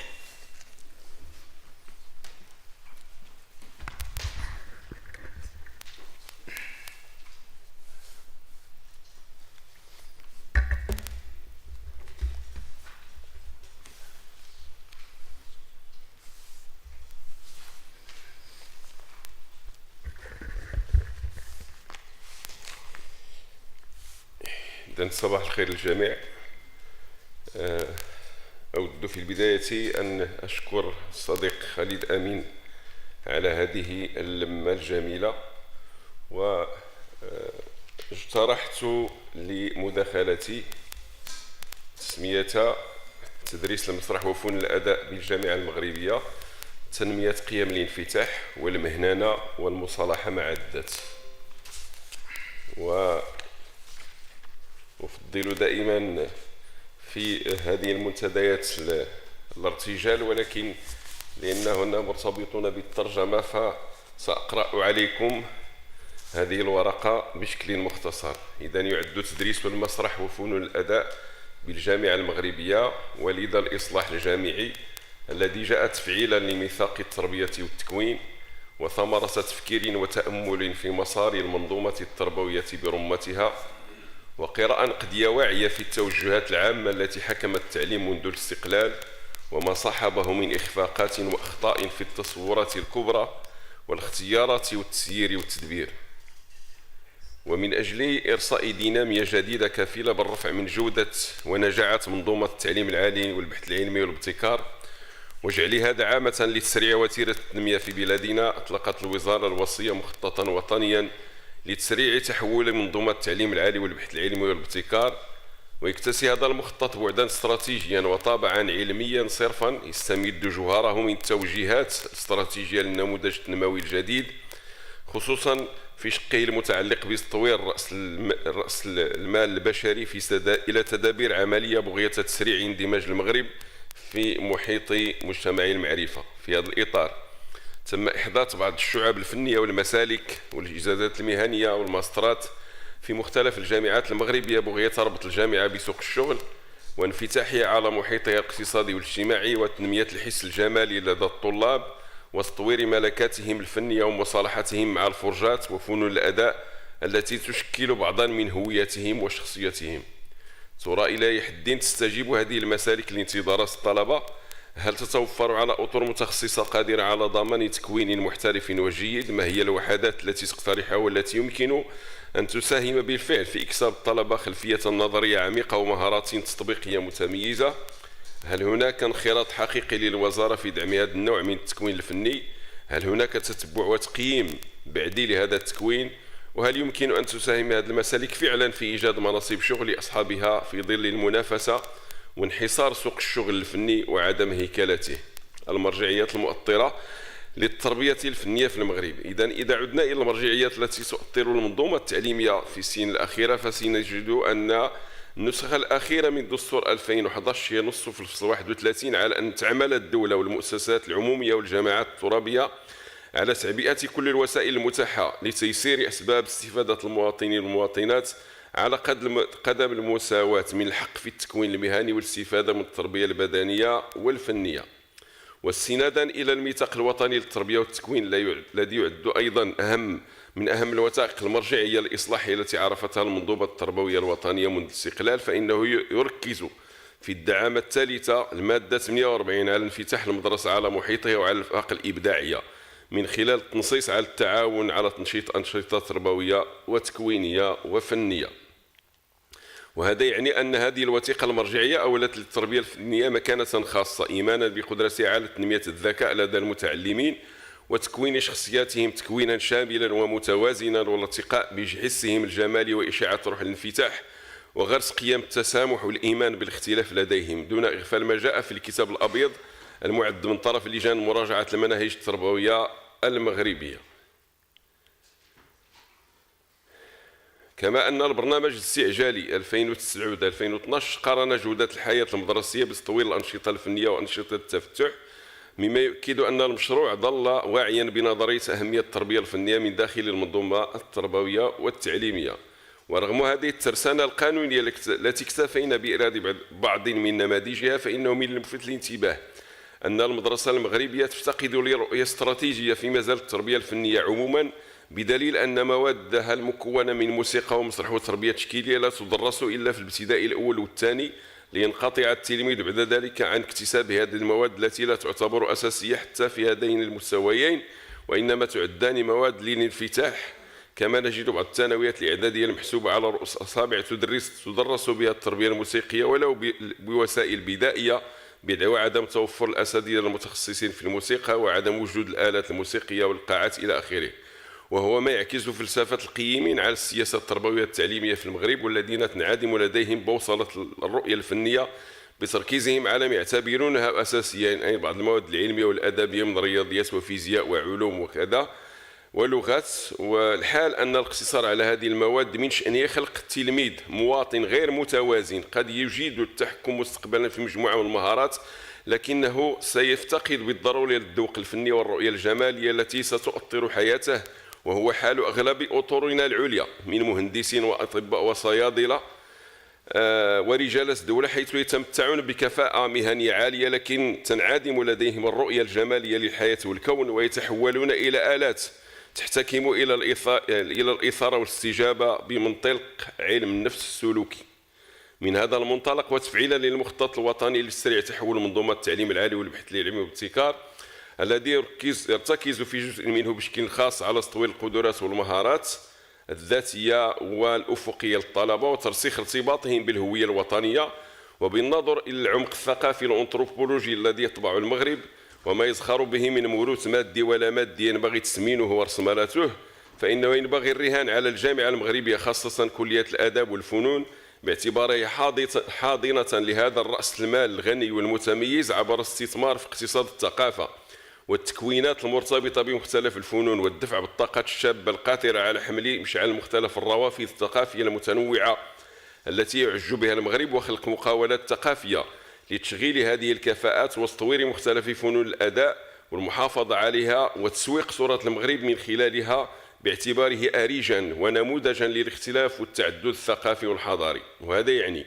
أن الجامعة ستكون منفتحة بشكل عقلاني على محيطها السوسيو اقتصادي، وستلعب دورا طليعيا وطونيا وجهويا في رد الاعتبار للثقافة والفنون عبر استحداث مجموعة من المسالك والتكوينات الأكاديمية في قطب العلوم الإنسانية، كما تسعى أيضا إلى تفعيل الثقافة والفنون في مختلف الأقطاب الأخرى وتدريسها في إطار وحدات موازية، كما ينص على ذلك المخطط الوطني لمساعدة الطالبة والطلبة على إبراز مواهبهم وصقل شخصياتهم وجعلها أكثر انفتاحا وتقبلا للاختلاف والمغايرة، ومحاربة التطرف والانحراف بمختلف مظهوراته، والتشبع بقيم الحداثة والتسامح والتعايش المشترك، وهو ما يمكن تكريسه عبر تفعيل دور الأندية والجمعيات وخلق مجموعة من المهرجانات والتظاهرات الثقافية والفنية الوطنية والدولية بشراكة وتعاون مع القطاعات الحكومية والقطاع الخاص على امتداد المواسم الجامعية. النموذج التنموي الجديد واقتصاد الثقافة.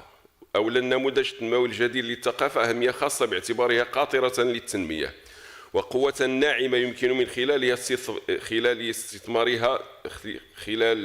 استثمارها بشكل صحيح الحفاظ على مقوماتنا الهوياتية، وفي الآن نفسه خلق عدد كبير من فرص الشغل وربط التكوين بالتنمية، وجعل الجامعة مشتلا وفضاء لمهن المستقبل الفنية والثقافية. بل إن هذا النموذج أعلى من قيمة الثقافة وجعلها في مصاف مجالات الصحة والتعليم، مؤكدا أنها تستجيب من منظور النموذج التنموي الجديد لمتطلب مزدوج للوحدة الوطنية والتنوع وتنمية قدرات المواطن وازدهاره، ومن تحرير المبادرات شرطا جعل من تحرير المبادرات شرطا من شروط الإقناع والريادة. ويؤكد الدستور على تنوع مقومات الهوية في الفصل الخامس من حيث مكوناتها وروافدها التاريخية والثقافية المنصهرة مع عراقة واستمرارية الأمة المغربية وسيادتها الوطنية المتجدرة.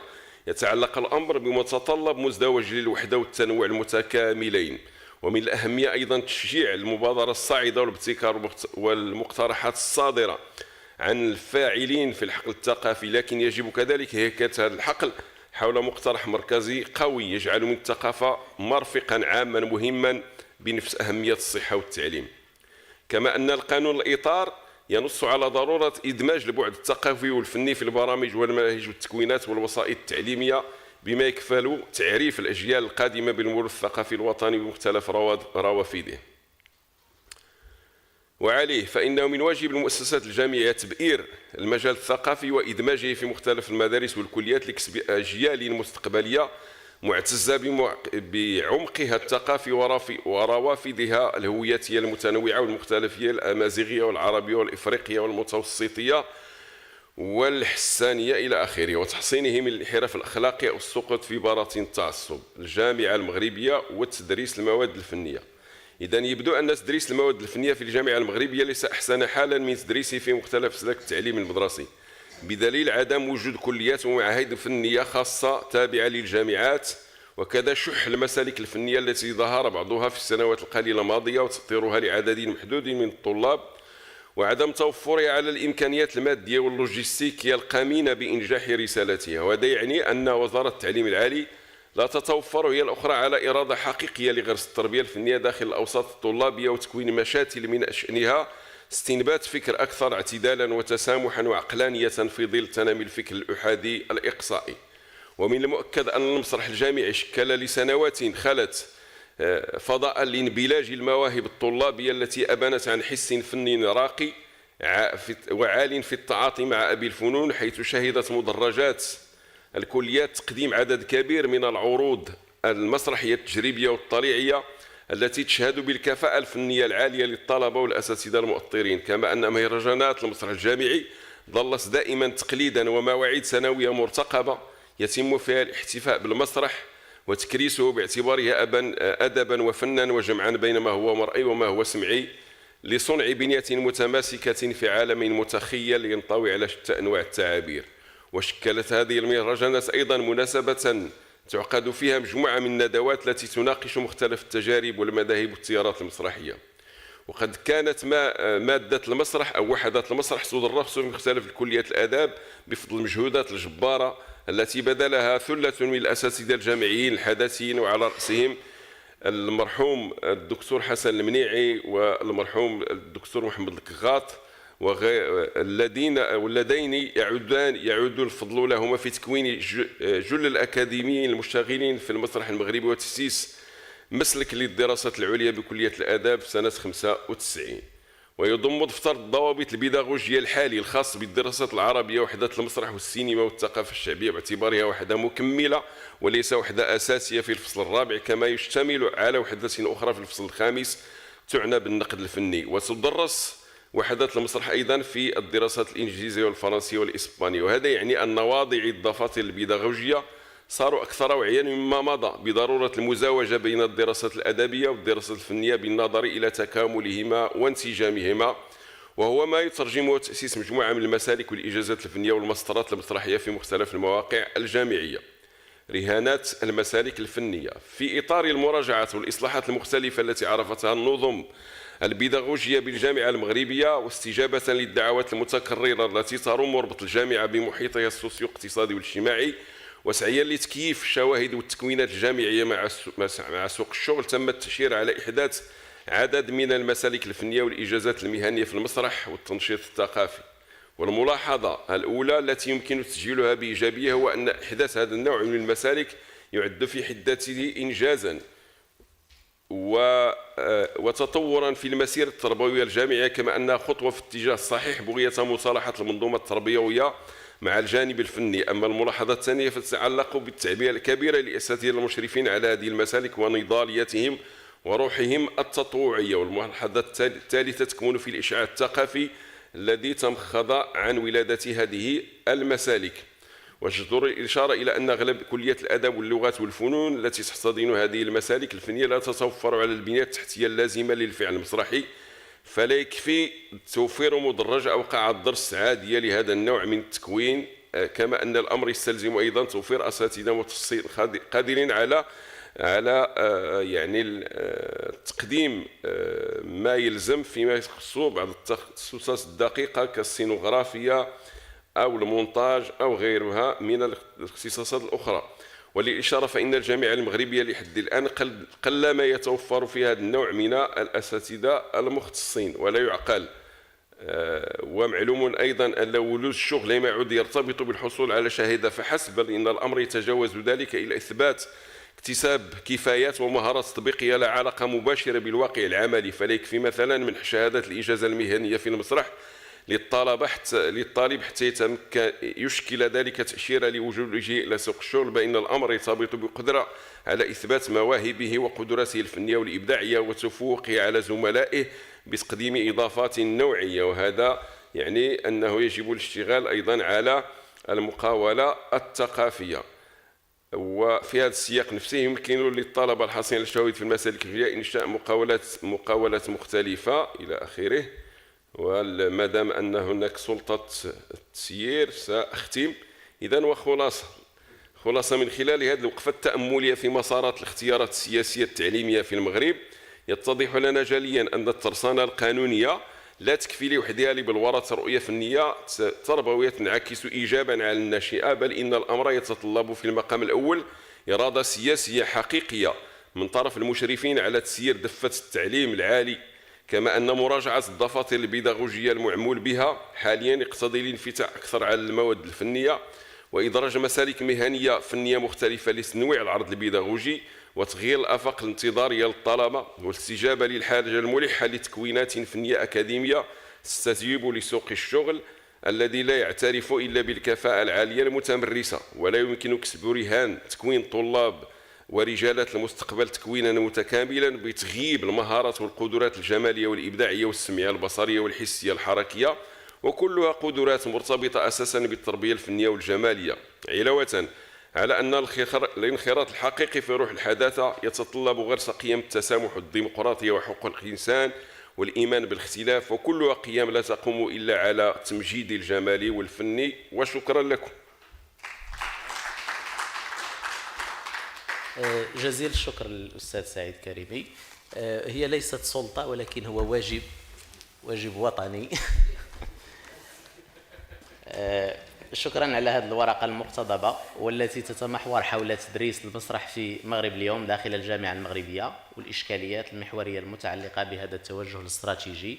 وأود التذكير بأن الورقات ديال المتدخلين سيتم نشرها في العدد المقبل، مما سيتيح لنا المجال لقراءتها وأخذ الوقت الكافي إن شاء الله. سنمر الآن إلى الجزء الثاني من المداخلات التي سيقدمها كل من الأساتذة الأجلاء، أستاذ جلال أعراب، أستاذ رشيد بالفقيه، والأستاذ الحسن العلوي. وأود تذكيرهم كذلك بأن لكل منهم 15 دقيقة. تفضلوا.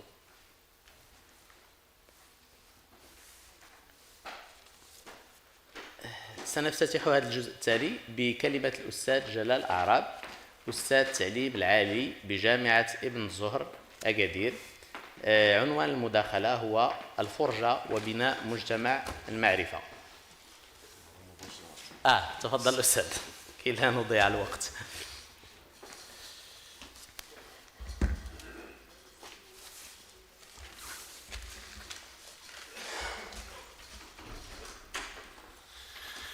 صباح الخير. شكرا للصديق والأخ العزيز خالد أمين على دعوته الكريمة، وشكرا لطنجة المشهدية التي أصبحت جغرافيا للمعرفة على امتداد ما يقرب من عقدين من الزمن. مشيا على ما أشار إليه أخي وصديقي العزيز سعيد كريمي، الورقة طويلة طبعا وننتظر أن تنشر حتى نقرأها بتأني بهوامشها وبإحالاتها ومرجعيتها، وسأحاول أن أقدم ما بين يدي، وعذرا إن كان لأن هناك نوعا من الحذف لبعض الفقرات، عذرا إن ظهر في لحظة من لحظات هذا البطر. إذن عنوان المداخلة الفرجة وبناء مجتمع المعرفة يستدعي سؤال الفرجة أفقا للتأمل والتفكير واجتراحا لمسيرة الفرجة ومراكمتها لتجارب وحساسيات رافقت انتقالات المجتمعات وتحولاتها المعرفية ومنابعها سيروراتها وفترات هيمنة الصفات وآليات للمعرفة والإدراك فيها. وإذا كان الإنسان هو صانع المعرفة ومنتجها بواسطة العقل والتجريب والخيال والإبداع، فهو الشاهد أيضا على كل التحولات التي تعتري المجتمع، ومنها حديثا انتقال المجتمع من مجتمع المعلومة إلى مجتمع المعرفة، من مجتمع المعلومة إلى مجتمع المعرفة. ألقى العالم الرقمي بظلاله على كل شيء واتسع لكل المجالات، وتحولت المعلومات إلى تجارة، وتحول العلم إلى صناعة، والمعرفة إلى اقتصاد، والتعليم إلى ربح، ونشر المعرفة إلى احتكار لها من الشركات الكبرى وأجهزة المعلومات. لم يعد العلم متاحا للجميع، بل فقط لمن لديه القدرة على شراء المعلومة والاشتراك في شبكاتها. وتتحول السلطة أو السيطرة المعلوماتية إلى سيطرة اقتصادية، وتتنافس الشركات العملاقة فيما بينها على تصنيع المعلومات. يظهر العالم الرقمي سريان مجتمع، أو يظهر العالم الرقمي سريان مجتمع نحو التشييء والتسليع، حيث لا مكان لمجانية العلم أو المعلومة. وإن الدعوة إلى بناء مجتمع المعرفة هي دعوة تستمد أسسها واستراتيجيتها من صناعة المعرفة وتسويقها، فأصبحت الثقافة التخصصية قوام مجتمع المعرفة وصفاته. الإنسان أساس بناء مجتمع المعرفة. تستجلي التحديات السابقة أن مجتمع المعرفة في زمن الثورة الرقمية هو مجتمع يحدو نحو إفراغه من نظم القيم والجمال والأخلاق، وتصبح فيه المعرفة والعلم احتكارا تخصصيا وسلعة للبيع في سوق ما يسمى باقتصاد المعرفة. وهذه المعرفة فيما يتعلق بالشق الأول المتعلق ببناء مجتمع المعرفة، نتساءل الآن عن دور الفرجة في بناء مجتمع المعرفة من خلال مجموعة من الآليات التي اختزلها في الآلية الأولى الحجاج والتناظر. تعتبر الفرجة من أقوى الفنون احتواء للحجاج والتناظر نظرا لطابعها الجدال والسجال والمعرفي، ويتجلى هذان العنصران البنائيان في سياقات متعددة للفرجة، سواء على مستوى أبنيتها الداخلية، أي العلاقات بين العناصر الداخلية المكونة للفرجة، أو على مستوى أبنيتها الخارجية، أي العلاقات بين مكونات الفرجة والمتلقي المشارك بدوره في صناعة الفرجة.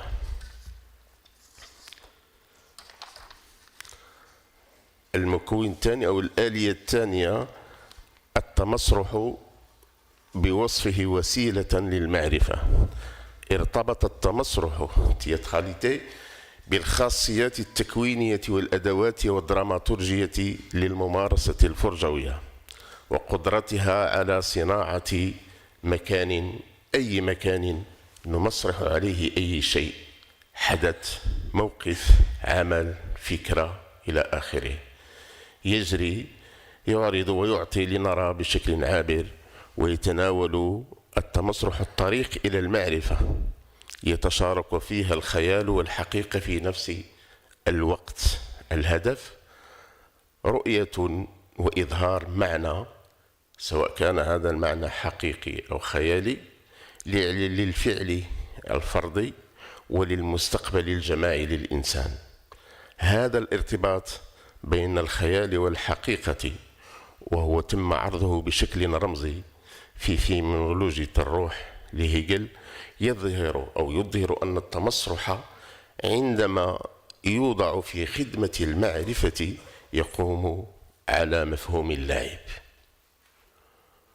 ووفقا لهذا المضمون فإن التمسرح الذي يأخذ هنا طريقة للمعرفة لن تكون في نهاية المطاف أكثر من مجرد تشعب مظاهر معينة، لعبة المعرفة المفاهيمية، وهذه اللعبة بعيدة كل البعد عن أن يتم اختزالها إلى نشاط تافه ينطوي على كل جدية العمل الذي يتم استيعابه اللعب هنا للإشارة إلى نشاط حر، وهو نشاط يستجيب له قراراته الخاصة، وهو النشاط الذي يتم تنفيذه من تلقاء نفسه ومن أجله نفسها. ولهذا فهو مهتم باللعبة باعتبارها موضوعا للمعرفة وكذلك وسيلة للمعرفة. بهذه الطريقة اللعبة ولا سيما مسرحية ولكن ليست فقط توضع في خدمة التنمية، فهم وتفسير الأشكال والتفاعلات الاجتماعية. يقوم التمسرح على أفكار الوساطة والفضاء المجازي، ويدفعنا التمسرح إلى إعادة التفكير في أفكار الوساطة والفضاء المجازي. الفرجة تركيبة معرفية وفنية معقدة تتفاعل بداخلها عدة مكونات متباينة الاشتغالات: الكتابة، الإخراج، التشخيص، التلقي، الأداء إلى غير ذلك. نعم، كم الوقت؟ 7 دقائق. وفي هذه الورقة سأعرج على تجربة أوغوستو بوال من خلال مجموعة من العناصر الذي لم يكتفي بمعرفة المجتمع بل دعا إلى تغييره وبنائه. تجربة أوغوستو بوال موسومة بمسرح المقهورين تتأسس على 3 مسالك أساسية في هذه التجربة: المسرح اللامرئي لو تياتر انفيزيبل، مسرح الصورة لو تياتر دو ليماج، ومسرح المنتدى. ولن أطيل في المسالك الأخرى، أقف فقط عند المسرح المنتدى الذي أعتبره دعامة أساسية لبناء المعرفة. يدعو مسرح المنتدى لو تياتر دو فوروم الجمهور إلى الدخول مباشرة في الفعل الدرامي. إنه نوع من الصراع، حيث يكون للعبة قواعد راسخة. في الوهلة الأولى تقدم الفرجة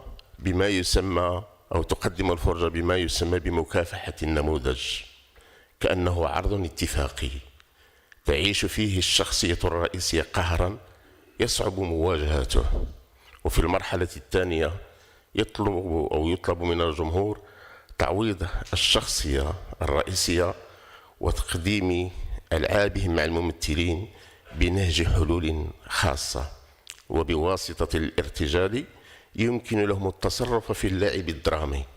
يجري اللعب في كليته تحت رعاية وتوجيه الجوكر، وهو شخصية نموذجية تتكرر كثيرا في مسرح المقهورين لأوغوستو بوال، وهو مهندس اللعبة والضامن للعلاقة بين فضاء اللعبة الخشبة وفضاء المتفرج وضعيات التلقي.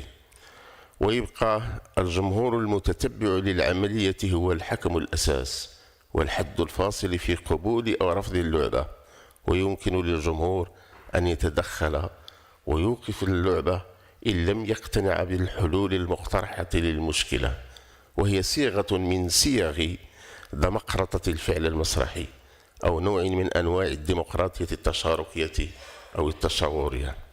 يوصي بول في مسرح المنتدى بأهمية التفاعل والتدخل وأخذ الكلمة لا بريز دو دي بارول لدى المتفرج الذي تتنوع بعدة أشكال: النقاش، صراع الأفكار، الجدل، الحجة والحجة المضادة.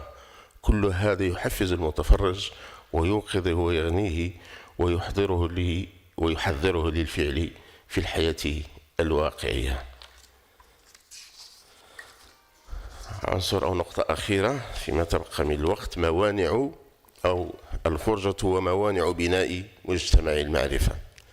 يمكن أن نقر أن وجود الفرجة رهين بصلتها بثلاث سلط: سلطة المعرفة، سلطة الجمهور، وسلطة الحاكم أو السلطة. تقف هذه الصلة عند مجموعة من المفارقات تعد أحيانا موانع بناء مجتمع المعرفة. فالسلطة المعرفية بقدر ما هي مرجعيات ومفاهيم ومعطيات مؤهلة لتطوير أداء الفرجة واستشراف تطلعاتها، بقدر ما هي كبح أحيانا لها بحكم هيمنة مفهوم أسطورة الأصل وأحكام القيمة، والبحث عن مواطن الانسجام والتناغم بين المعارف وتحولات الفرجة وآفاقها البعيدة. ويشكل الجمهور المجتمع العمود الفقري للفرجة، فالفرجة لا تقاوم أو لا تقام إلا بمقامه. وسعي صانع الفرجة هنا باحث في الشأن الاجتماعي والتاريخي والسياسي والثقافي، متأمل في ظواهر اجتماعية كبرى تحتل فيها فعالية الناس الجمهور حيزا كبيرا، ساعيا إلى وعي آلياتها وعللها ودلالاتها ونتائجها المادية والرمزية. العنصر الثالث ويضايف أو يتعلق بالحاكم أو السلطة: ويضايق الحاكم السلطة هذا السعي الذي هو صناعة الفرجة. ويشهد التاريخ على محطات كثيرة لقمع الفرجة ومصادرتها. تتحرك الفرجة ضمن فضاء هذا التالوت الذي يمثل في الكثير من الحالات موانع في وجه سعي الفرجة لبناء مجتمع المعرفة. وشكرا.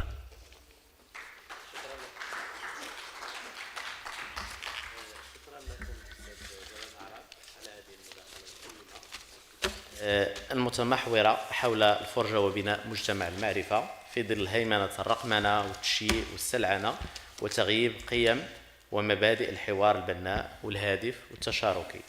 والآن أمر إلى المتدخل التالي، رشيد بالفقيه، طالب باحث بجامعة ابن طفيل. موضوع المداخلة هو تدريس المسرح بالمدرسة المغربية، سؤال المتن والمنهج. الكلمة لكم طالب الباحث رشيد بالفقيه. شكرا أستاذي العزيز. تحية صباحية فيروزية لطنجة المشهدية في هذه الدورة. هي فرصة لأجدد الشكر مرة أخرى للمايسترو الدكتور خالد أمين وللجان المشرفة على هذه الفقرات الممتعة لهذه الدورة، متمنيا في الوقت نفسه لها النجاح والاستمرار. من الجميل جدا أن ورقتي أثناء متابعتي لمداخلة الدكتورة نورة أمين وللدكتور سعيد كريمي وجدتني يعني في ورقتي سأتفاعل مع بعض الجوانب التي أثاروها. الأستاذة نورة أمين طرحت ربما سؤالا في معرض الأسئلة التي طرحتها يتعلق بمسألة تطوير البيداغوجيات وتقنيات التدريس. الأستاذ سعيد كريمي أشار إلى التدريس بالجامعة، وأنا محاولتي ستنصب حول المدرسة المغربية، يعني بوصفها المهد الأول أو المهد الثاني بعد الأسرة الذي تتشكل فيه شخصية المتعلم. أنطلق من هذين السؤالين إذا سمح لي هذان العظيمان، ومن إطار نظري أيضا أؤمن فيه بأن الفرجة قد نشأت في بدايتها يعني في سياقات تاريخية معينة، بوصفها امتداد لفرجات، بوصفها امتداد لاحتفاليات مجموعة من المجتمعات البشرية. لكن في مرحلة تاريخية ما وقعت هناك قطيعة بين هذه الفرجات وبين هذه المجتمعات عندما امتزجت الفرجات بالثقافة بوصفها نقيضا للفطرة، وعندما امتزجت أيضا بالدين فصرنا نحاكم هذه الفرجات من منطق أخلاقي. ثم أخيرا عندما ارتبطت هذه الفرجات في مرحلة ما بفرجات الأمم المسيطرة والأمم المهيمنة التي كانت تفرض فرجاتها على الأمم التي تخضع لها، وبالتالي وجدنا داخل هذه الفرجات نشأت تراتبيات أدت إلى وضع مجموعة من الفرجات في المركز وتهميش الفرجات الأخرى، فأصبحت الفرجات المهمشة مطالبة بأن تنخرط في حرب أو في صراع من أجل إثبات ذاتها، من أجل فرض وجودها. المدرسة المغربية، انتقل بسرعة إلى المدرسة المغربية من هذا المهاد النظري. المدرسة المغربية تجد نفسها شاءت أم أبت طرفا في هذا الصراع الهوياتي. كيف؟ لأن المدرسة المغربية كما أشرت قبل قليل هي الحاضنة الثانية لتكوين هوية الفرد بعد الأسرة، وهي المستقبل الأول للطفل في مراحله العمرية الأولى. في ورقتي هذه التي عنونتها بتدريس المسرح بالمدرسة المغربية، سؤال المتن والمنهج، سأتطرق لأسئلة ثلاث. السؤال الأول: وفقا لأية أهداف يدرس المسرح في المدرسة المغربية الراهنة؟ السؤال الثاني: كيف يمكن الرهان على تدريسه من أجل مقاومة استراتيجيات الاستيعاب التي تمارس على الثقافات المحلية؟ وفي سؤال أخير: أيجب علينا التفكير في تدريس المسرح؟ هذا السؤال يشغلني دائما، أم يجب أن نفكر في التدريس بالمسرح بوصفه طريقة وأسلوب في التدريس؟ طبعا ورقتي هي مختصرة جدا عن الورقة التي تقدمت بها للمؤتمر، لذلك ستكون عبارة عن تجميع من الفقرات التي سأقفز بينها. في السؤال الأول أستعرض باختصار جزءا من أهداف تدريس المسرح بالمدرسة المغربية. إن جعل مادة التربية الفنية جزءا من منهاج المدرسة الابتدائية يعد انفتاحا على الفنون والإبداع واعترافا بمقدرتها على نقل الخبرة والتجربة الإنسانية، وفرصة لممارسة الاعتراف والتقدير للآخر والاحتفاء به بشكل يوازي منتجه الرمزي في اللوحة والمقطوعة الموسيقية والأهزوجة والنشيد حسب الدليل البيداغوجي للتعليم الابتدائي الصادر سنة 8 و2000. كما يعد في الوقت نفسه انفتاحا على الإبداع في تجلياته المختلفة وعلى ما تزخر به الإنتاجات الفنية في أبعادها المادية والرمزية من قيم إنسانية رفيعة ومن معارف وخبرات وتجارب غنية إلى آخره. كما يشير إلى ذلك المنهاج الدراسي في صيغته المنقحة الصادرة سنة 21 و2000. يعزز هذان الموقفان دور التربية الفنية في تيسير التعلمات وتثمينها، خاصة أن دروس المسرح تقدم بوصفها درسا مادة معزولة داخل المواد الأخرى، بوصفها درسا ونشاطا ذاتيا، وبوصفها تقنيات يمكن توظيفها في بناء ودعم مختلف الكفايات والقيم وتعضيد الاختيار. كما أن برمجة مكونات وحدة التربية الفنية في نهاية الأسابيع التربوية يجعل منها إطارا لتجميع التعلمات وبلورتها في منجز فني تكون غايته الترويج أو الترويح عن النفس وإعطاء ثقة للمتعلم. تندرج الدروس المقدمة في البرنامج الدراسي للمسرح المدرسي الذي يغطي 6 سنوات تضاف إليها 2 سنين في التعليم الأولي يقضيها المتعلم في المدرسة الابتدائية ليكون في النهاية قادرا على إنجاز مهمات مركبة أو حل وضعيات مشكلة من خلال تلقي أصوات وإيقاعات لحنية وإشارات حركية وتعبيرات ميمية وأيقونات بصرية ومدونات موسيقية وزخارف وتصاميم ولوحات وأعمال تشكيلية، وفهمها وتذوقها والتفاعل معها والتعبير بواسطتها تشكيليا موسيقيا ومسرحيا حسب ما يتطلبه الموقف، بتوظيف مكتسباته القيمية والمعرفية والمهارية من خلال التحكم في صوته وانفعالاته أو حركاته أو حركات جسمه، وذلك لأجل التعبير فنيا عن ذاته والتواصل مع الآخر وتعزيز ثقته بنفسه والاعتزاز بهويته الوطنية المتعددة الروافد. ولتحقيق هذه الكفايات يتم التدرج عبر مجموعة من الأهداف المسطرة من السنة الأولى إلى وصولا إلى السنة الأخيرة. هذه الأهداف تسعى إلى جعل المتعلم متملكا لمهارات مسرحية معرفية وحسية طبعا كما يبدو، لكن أقفز مباشرة إلى الملاحظات التي يمكن أن ندونها ونحن نقرأ برنامج التربية الفنية في المدرسة الابتدائية. تعتمد الدروس التي تستهدف تنمية قدرات التشخيص والتمثيل، يعني التي تستهدف تحقيق هذه الأهداف على تقنيات غربية مستمدة من تقنيات تكوين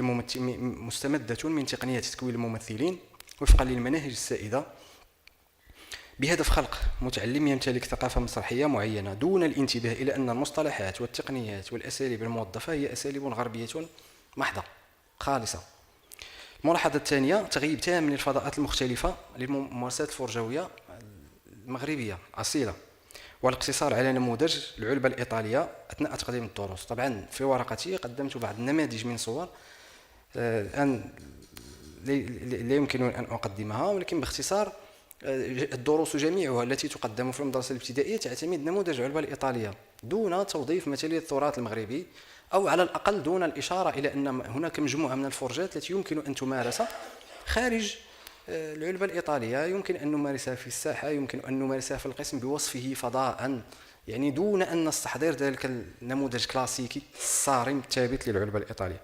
ثم أخيرا، ما زال التعاطي مع التراث يتم من منظور فولكلوري يقصره على التبوريدة، صورة مجموعة من الخيام، مجموعة من الممارسات المرتبطة بالحفلات، أعراس كذا، التي تزين بها المقررات دون أن تخرجها من هذا الجانب الفولكلوري المحض. السؤال الثاني، في إطار الإجابة عن السؤال الثاني الذي يعني الرهان على المسرح بالمدرسة المغربية، أنطلق مما ورد في المنهاج الدراسي الملقح في صيغته النهائية الذي يشير إلى أن الغاية من تدريس هذه المادة، يعني مادة التربية الفنية، ليست أن نجعل المتعلمات والمتعلمين فنانات وفنانين، وإنما الغاية هي أن يمارسوا أنشطتهم بحرية وعفوية حتى يحسوا بالمتعة والنشاط والتعبير عن الاستقلالية الذاتية أثناء هذه الممارسة. هناك مواقف عامة تؤطر تدريس التربية الفنية في المدرسة، تقول مثلا أن التلميذ في المدرسة ليس فنانا ولا ممثلا، ولا يجب التعامل معه على هذا الأساس، بل هو إنسان مواطن في موقع التعلم، والتربية المسرحية تتعامل معه باعتباره متعلما ذي توجهات مستقبلية غير محددة، ولا تشترط أن يكون صاحب موهبة مسرحية.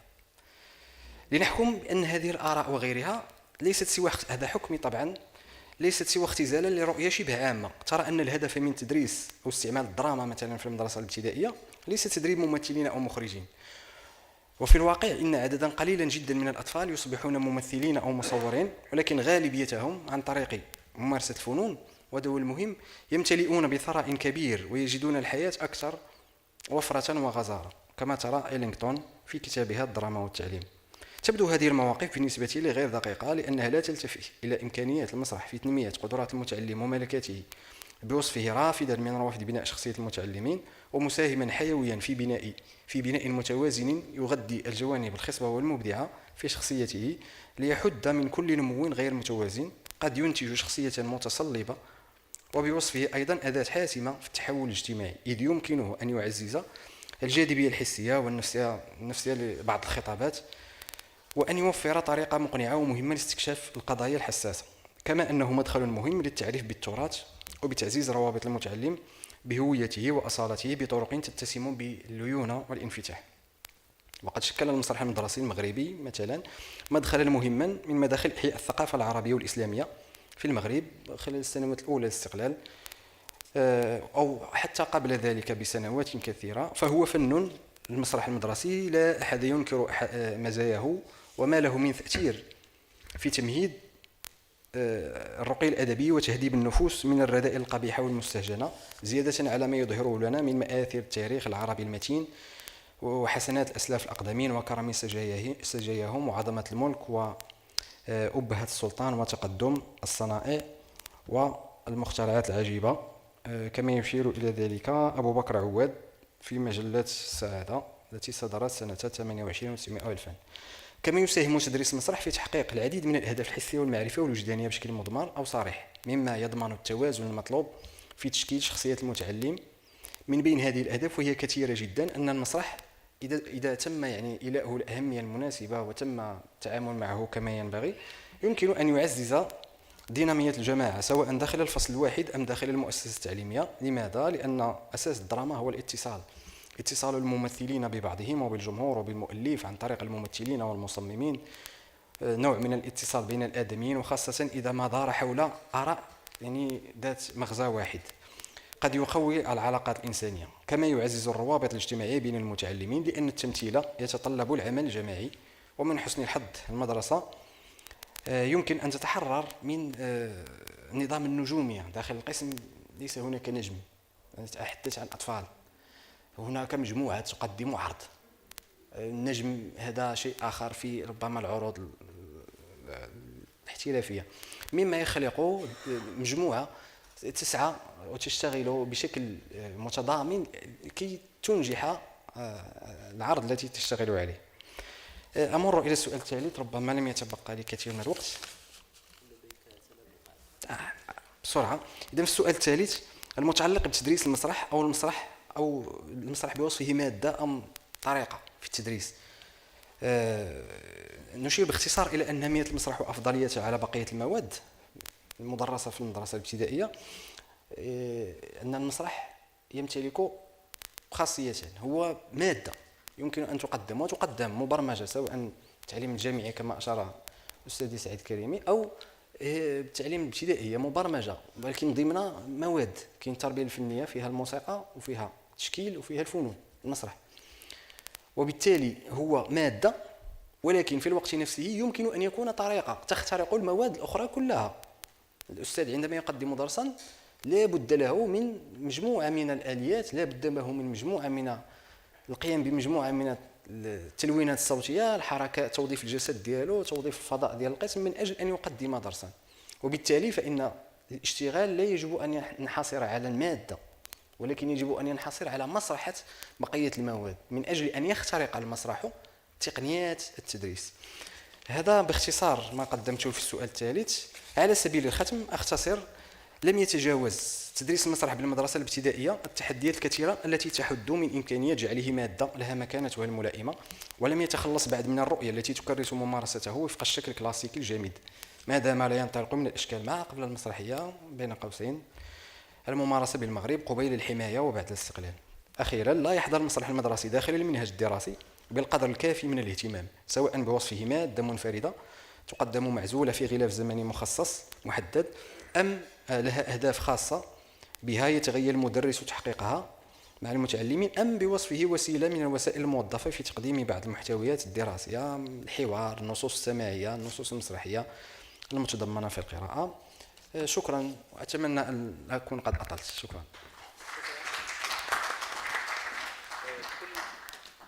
كل الشكر للطالب الباحث رشيد بالفقيه على هذه المداخلة الغنية التي خاضت في مفهوم الفرجة بين الحضور والغياب في سياق المدرسة المغربية، سؤال المتن والمنهج. Now I will move to our last speaker in line today, العلوي Hassan, who is a PhD student at the Faculty of Arts and Human Sciences in Tétouan. The title of his presentation is as follows: An approach to teaching performance studies in Morocco, Polydisciplinary Faculty of Rashidiyya as a case study. Floor is yours, Hassan. Thank you very much, sir. So, before starting my intervention, I would like first to thank our professor, Dr. Khalid Amin, for these valuable conferences and creative shows. Also, for his contributions to the progress of performance studies in Morocco and in the world. So, I will just translate what our Professor Dr. Said Karimi said in his intervention, because my intervention is entitled An Approach to Teaching Performance Studies in Morocco, Polydisciplinary Faculty of Rashidiyya as a case study. So I will start. Teaching performance studies nowadays is considered one of the creative pedagogy and arts most closely linked to the movement of society. Not only it is the art that examines its subject directly from life, but it is also the only art that has a direct social orientation in its stimulation of life with the problems it brings, in its analysis of them, and in its depiction of human being in all its situations. Thus, teaching performance studies becomes a source of academic, social, and political, as we say, conflict between various groups. Okay, so teaching performance studies in the world becomes important now due to the role plays of theater, drama, artistic performing cultures around the world. In addition, it has many crucial questions to many artistic problems, such as why research on performance studies? Does performance studies or does teaching performance culture still control social relations and the construction and the coordination of life models? What is the role of teaching performance studies in shaping our pattern of thinking, producing privacy and defining personal features? Can we live outside our performing heritage with all its diverse components? So, because of the deadline of time, I will just read 4 proposals. The first one is of Erika Fischer, you know this woman. The second one is of Dr. Hassan al-Mni'i, and the third one is of Professor Khalid Amin, and the fourth is of Dr. Saeed Karimi. In addition, in writings of Richard Sechner, Khalid Amin, Marvin Carlson, Erika Fischer, and the late Hassan al-Mni'i are decisive transformations in the field of performance studies and the interpretation of popular performance by virtue of the predictive intuitions of these researchers and their enormous merit considering their systematic works in this field. So, research, or I will read first Erika Fischer's research on interweaving culture performance studies. The growing interest in the field of performance studies has constituted a major revolution in cultural and creative research in theater and performing forms in each country. And all what is abundant in different cultures through anthropological studies that prove the collective awareness of these performances as creative components that consolidates collective action. As a German theater scholar and professor known for her significant contributions to the field of performance studies and theater, Erika Fischer-Lecht's research spans a wide range of topics within the field of theater and performance studies. She is particularly known for her work on phenomenology of the performing arts, ritual studies, intellectual performance, and the intersections between theater, religion, and cultural identity. One of her key contributions to the teaching of performance study is the exploration of the phenomenology of theater. That is, her influential book, An Introduction to Theater and Performance Studies in 2009, introduces the discipline of theater and performance studies as a strikingly authoritative and wide-ranging guide to the study of theater in all its forms. In addition, she has underlined the methodologies of how scholars should prepare themselves for the analysis of performance studies, especially when they are in front of the concepts of performance studies and theater. The important aspect of Erika Fischer's work is her engagement with intellectual intercultural performance, where she has examined how performances from different cultural traditions interact, influence each other, and contribute to the development of globalized performance culture. She has reflected an interdisciplinary approach drawing on philosophy, anthropology, cultural studies, and other disciplines to explore the complex nature of performance. So now I will move to another proposal. I think of Dr. Hassan Mni'i. Silalawi, you have 3 more minutes to wrap up. Three more. Okay. Maybe 5. Maybe 5, yes. So all of us have known the godfather of critical theater theory, Dr. Hassan Mni'i, and he plays a crucial role in providing insights, contextualizing performance, and offering subjective assessment to help his students make informed decisions about attending shows. He insists on deep understanding of the art of theater, including its history, various genres, and the technical aspects of production. We move now to the Professor Khalid Amin. So, Dr. Khalid and performance studies, interweaving cultures as a creative component and cultural orientation. As a senior professor at Abdelmalek University in Toulouse, Morocco, and the founding president of the International Research Center for Performance Studies, teaching performance studies, according to him,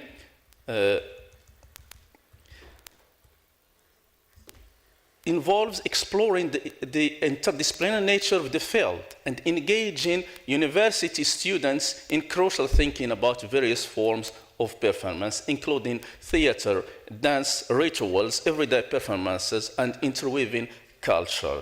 In his different writings, Professor Khalid Amin emphasizes the interdisciplinary nature of performance studies by drawing connection to related fields such as anthropology, sociology, cultural studies, communication, and so on.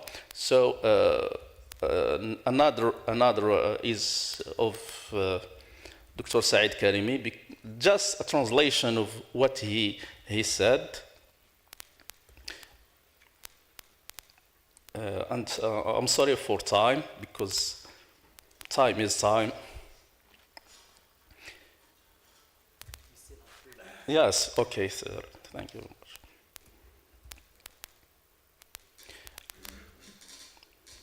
So, Dr. Saeed Karimi's proposal on teacher performance studies in FPO faculty of Al-Rashidiyya. As a senior professor of drama and performance studies in polydisciplinary faculty of Rashidiyya, Dr. Saeed Karimi tries to contribute to cultural, artistic, and academic field of performance studies in Moroccan University. Throughout his studies and research on drama and theatrical theories, he investigates the ways in which teaching performance studies should engage and connect university students with. According to him, teaching performance studies have become increasingly multifaceted, making it necessary to introduce material from new collaborators with diverse yet comprehensive background, experiences, and research interests in drama and socio-anthropologic performing cultures, aesthetic philosophy, semiology, and critical theory. So I will conclude. So, teaching performance studies then are among the research and pedagogic fields that aim to recreate the lives of ritual associated with theatrical and pre-theatrical forms of society, including practice, expressive forms, and art related to celebrations that are presented to the public. Thank you very much. A big thank you to our last speaker, Alawi Hassan, for delving further into the pertinent question of teaching performance studies and the conflictual issues this gives rise to. Let me now kindly call upon all of the panelists to join us on stage for the Q&A session. Professor Noura Amin, Professor Samira Jamouchi, and Professor Saeed Karimi, will you please join us? المرجو من السادة الأساتذة نورا أمين، سميرة الجموشي، سعيد كريمي التحاق بنا.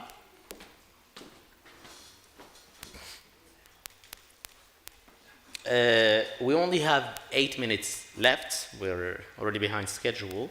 So what I would like us to do is I'll take the first 5 questions. Please try. Please. I can stand anything you say. أنا مبسوطة كده والله. لا والله. أصل الطلاب بالنسبة لي مشكلة فخليني هنا أنا كويس.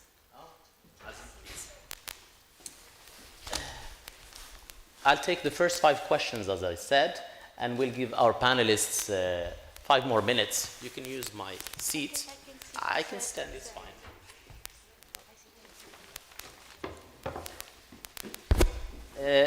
The discussion, of course, cannot end here. We'll take it out to the hall, to the corridors, to the hotel. So the participants will be with us at all times to discuss any questions you may have that you could not possibly ask today. So I'd like you to raise your hand in case you have a question. So we'll be taking questions for the next 3-4 minutes. تفضل أستاذ.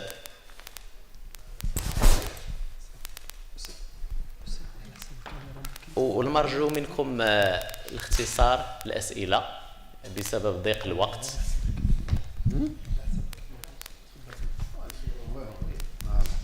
السلام عليكم. شكرا للسادة الزملاء الأساتذة.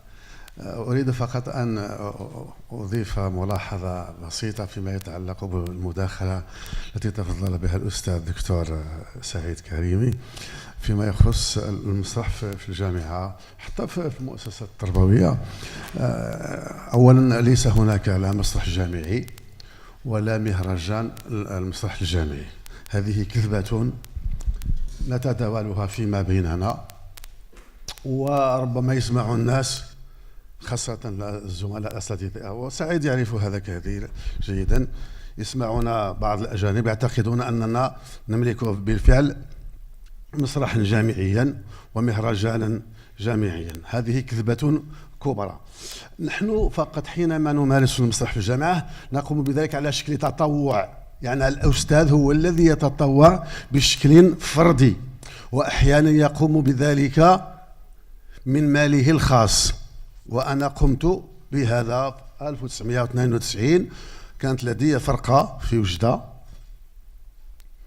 وكنت أتكفل بها ولم تكن هناك لا ميزانية ولا أي شيء آخر. حتى الطلبة الذين كنت أحضر معهم في مهرجانات، كان هناك مهرجانان فقط في الدار البيضاء وفي مكناس، كنت أتكفل بهم. وحين أذهب للسيد العامل أخبره بأنني أنفقت كذا وكذا وكذا، يعني تكون هو تسويفات تنتظر حتى نضع لك طريقة إما سفرية وإما نعوض لك. أما المسرح الجامعي، أما مهرجان المسرح الجامعي، فأغلب الذين يشاركون فيه هم طلبة، بالنسبة على الأقل للتجربة الخاصة هم طلبة يأتون من خارج الجامعة يمارسون في فرق من خارج الجامعة، وأحيانا نضيف إليهم بعض الطلبة لأن الطلبة لا يداومون الحضور معك. لا فقط أريد أن أصحح هذه النقطة. فيما يخص تأسيس المسرح الجامعي أريد أن ربما بعض كذلك، لأننا هنا في محفل أكاديمي دائما أغلب الذين كانوا يدرسون المسرح بالجامعة أغلبهم هم درسوا المسرح أدبا، باستثناء ربما أقول بعض الزملاء يعدون على أصابع اليد الواحدة. أستاذ حسن المنيعي لم يكن هو أكاديمي بالفعل، ولكن لم يمارس الجامعة المسرح تطبيقيا. إلى يومنا هذا ما زلنا ندرس الجامعة أدبا فقط الذين حظوا أو كانت لهم ربما حظوة. آسف على المقاطعة، كي نستغل الوقت إذا كان ممكن أستاذ تمر للسؤال باش نعطيو الكلمة. لا أصحح، ما نحناش تلاميذ هنايا السؤال ماشي سهل. لا بعض الاشياء اللي تقال لا ينبغي ما ان قلتش نصححها. استدركت الا ما بغيتش ما صح. لا احنا نصححوا مازال المفاهيم. لنا 5 دقائق ولا 5 دقائق بغينا نستغلوها. صح انا غير بنقول لك لان احنا في المحفل الاكاديمي الناس يسمعوننا واريد انا مسؤوليتي انا اكاديمي انا 50 عام وانا كندرس في الجامعه. فهمت؟ ولهذا حينما نريد ان نقول شيئا ينبغي ان يفهم الناس.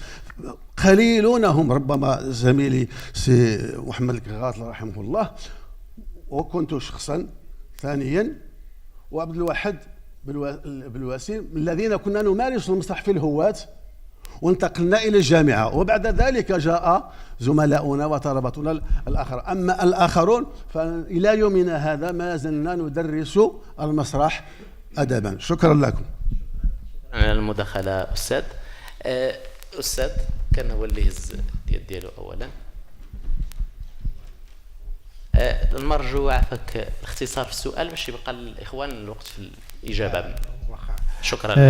عندما نتكلم عن تدريس المسرح هل نتكلم عن تدريس المسرح كدراسات كأدب كجماليات أم عن تقنيات فن الممثل تقنيات إنجاز عرض مسرحي أو الاستفادة من تقنيات المسرح مثلا في تعلم مهارات الخطابة أو في تطوير الشخصية؟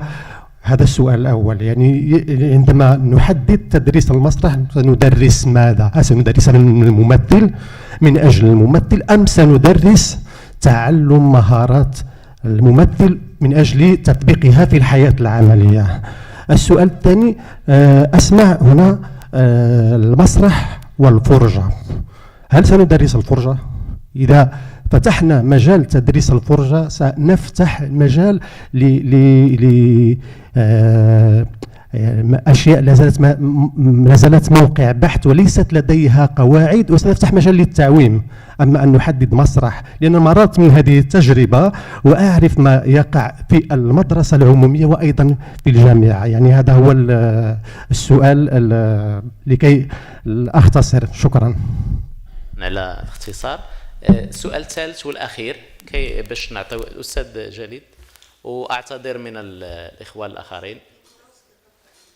Nikolaus, I didn't see him. Nikolaus will be the last to speak.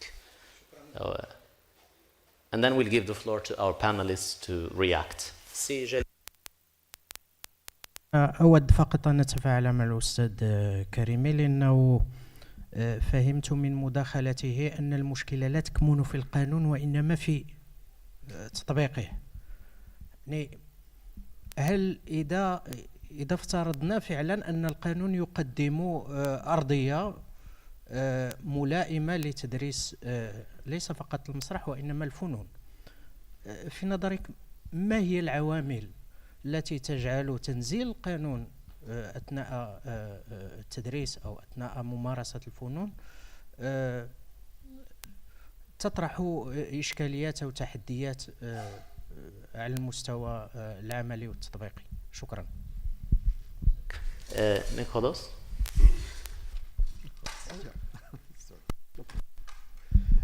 Thank you very much for all your contributions, which I really followed with a lot of interest. I think they were really important. And what came up to my mind, especially when we were listening to this talk about the touch and the idea that touch is always mutual in a way. My question would be, if we think about teaching theater, would we not always have to depart from the idea of mutual learning? Because if there is anything about theater, it's always a kind of collective process, and it's a collective process which only works if there is some kind of mutual learning. So you cannot do anything in theater if you are not open to the kind of learning from the other. And I would say that this might even be a basic point in working with children and young people. I mean, if I think of my child, when she was like 2 years old, she always kind of imitated my gestures, because when I talk, I normally do something with my hands. And she always was kind of imitating my gestures, and I thought, what's she doing there? And I think she didn't know what she was doing, and I didn't know what she was doing, but I'm pretty sure it was theater. And would we not have to depart in a way from that which everybody always already kind of brings into the classroom? And this is true, I think, not only for the schools, but also for the universities. And if we would have to have a theory, if theory is of use, we would maybe use the theory of Jacques Rancière, saying that we should think of a teacher who doesn't know what he will be able to teach, who doesn't know the subject of his teaching, but precisely for that reason can teach people something, because it will turn into a process of mutual learning from each other and exploring things both parts, those who are taught and those who are teaching, do not yet know. So my idea would be, could you relate that to what you explained us about your practices? Question. I give the floor to our panelists to react. Feel free.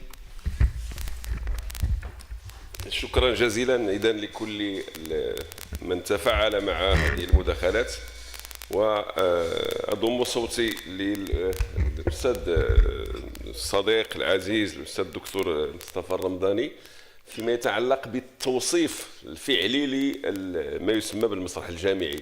ففعلا يمكن أن نتحدث عن مسرح جامعي، ولكن ليس بحصر المعنى، على أساس أنه يعني كانت هناك تجارب وما يعني يفتعل داخل الجامعة، الإبداعات التي يقدمها الطلاب بطبيعة الحال لا يمكن إلا أن نسميها مسرحا جامعيا. فبغض النظر عن هذا النقاش الذي أثير لسنوات، يعني منذ يعني السبعينيات على الأقل إلى الآن، فأعطيك فقط نموذج. فقد أشرفت شخصيا على ماستر في المسرح وفنون الفرجة لمدة تقريبا 7 سنوات، ومخرجات هذا الماستر هي أيضا يعني الجمع بين الجانب النظري والجانب التطبيقي العملي، بدليل أنه يعني حتى على مستوى المشاركة في المهرجانات معنا ضياء حجازي اللي هو طالب ديالنا، والذي أيضا شارك في مثل هذا الماستر ومثل الكلية في مصر وحاز على جائزة لجنة التحكيم. لدينا أيضا مخرجات أخرى متعلقة خاصة بالمهنة وبيعني تأسيس مقاولات ثقافية، وهناك طلاب تخرجوا من هذا الماستر ولهم مقاولات يشتغلون خاصة في المجال السينمائي، وعلاوة أيضا على العروض التي أنتجها هذا الماستر، وربما لم حتى إن كانت لم تسوق يعني بشكل كبير، ولكن تظل ذاك الاسم ديالها راه مسرح جامعي خرج من رحم الجامعة. وبطبيعة الحال هناك تجارب أخرى أيضا في مختلف المواقع الجامعية، ولكن الذي أقول هو أن الجامعة المغربية والمشرفين أيضا العمداء وكذا ينظرون إلى الأداء إلى المسرح باعتباره، ويدرسونه حتى في الفرنسية والإنجليزية ودرسوا باعتباره جنسا أدبيا، والحال أن المسرح ليس جنسا أدبيا، بل هو أكبر من أن يكون جنسا، هو بعض الأدب لكنه ليس أدبا بالضرورة، بل هو منفتح أكثر على مختلف الفنون. يعني دائما طبيعة الحال تدريس المسرح عندنا المعهد فقط معهد واحد في المغرب التابع لوزارة الثقافة على علته. طبيعة الحال أنتج فنانين يعني الخريجين مهمين يعني نعتز بهم، ولكن حتى على مستوى المنهاج الآن هذا المنهاج ربما الإخوان تعرفوه بأنه المنهاج خصو في إعادة النظر، خصو أيضا تطوير ديالو، فما بالك بالجامعة. الجامعة أيضا يجب أن تنفتح أكثر على المسرح وعلى فنون الأداء عامة، وأن تتم هيكلة هذا الشيء كله في إطار هذه المقاربة الجديدة ديال المخطط الوطني لتسريع تحول منظومة التعليم العالي والبحث العلمي والابتكار، التي يعني تتفاعل على الأقل. دابا كنتكلموا على ربط القانون أيضا، فهنا القانون الآن يتيح هذه الإمكانية. هناك يعني إرادة سياسية بين مزدوجتين لتفعيل الفنون وتفعيل أيضا هذا يعني التصالح مع الذات والتصالح مع الهوية المغربية والتصالح مع مختلف فنون الأداء، ولكن أيضا أجرأت هذه العملية تستلزم تفكيرا جماعيا وتستلزم أيضا استراتيجيات واضحة المعالم والقسمات حتى يتم تنزيلها على أرض الواقع. فليس دائما عندما نتحدث عن القانون في علاقته بالممارسة أكيد أنه يعني المسألة تحتاج إلى تمرين، تحتاج إلى اشتغال نوعي وإلى محاولة تنزيل هذه القوانين وهذه الترسانة اللي هي كبيرة وفيها يعني ما يمكن أن يجعل من الجامعة فضاء ومشتلا للتكوين العملي والتكوين أيضا يعني النظري.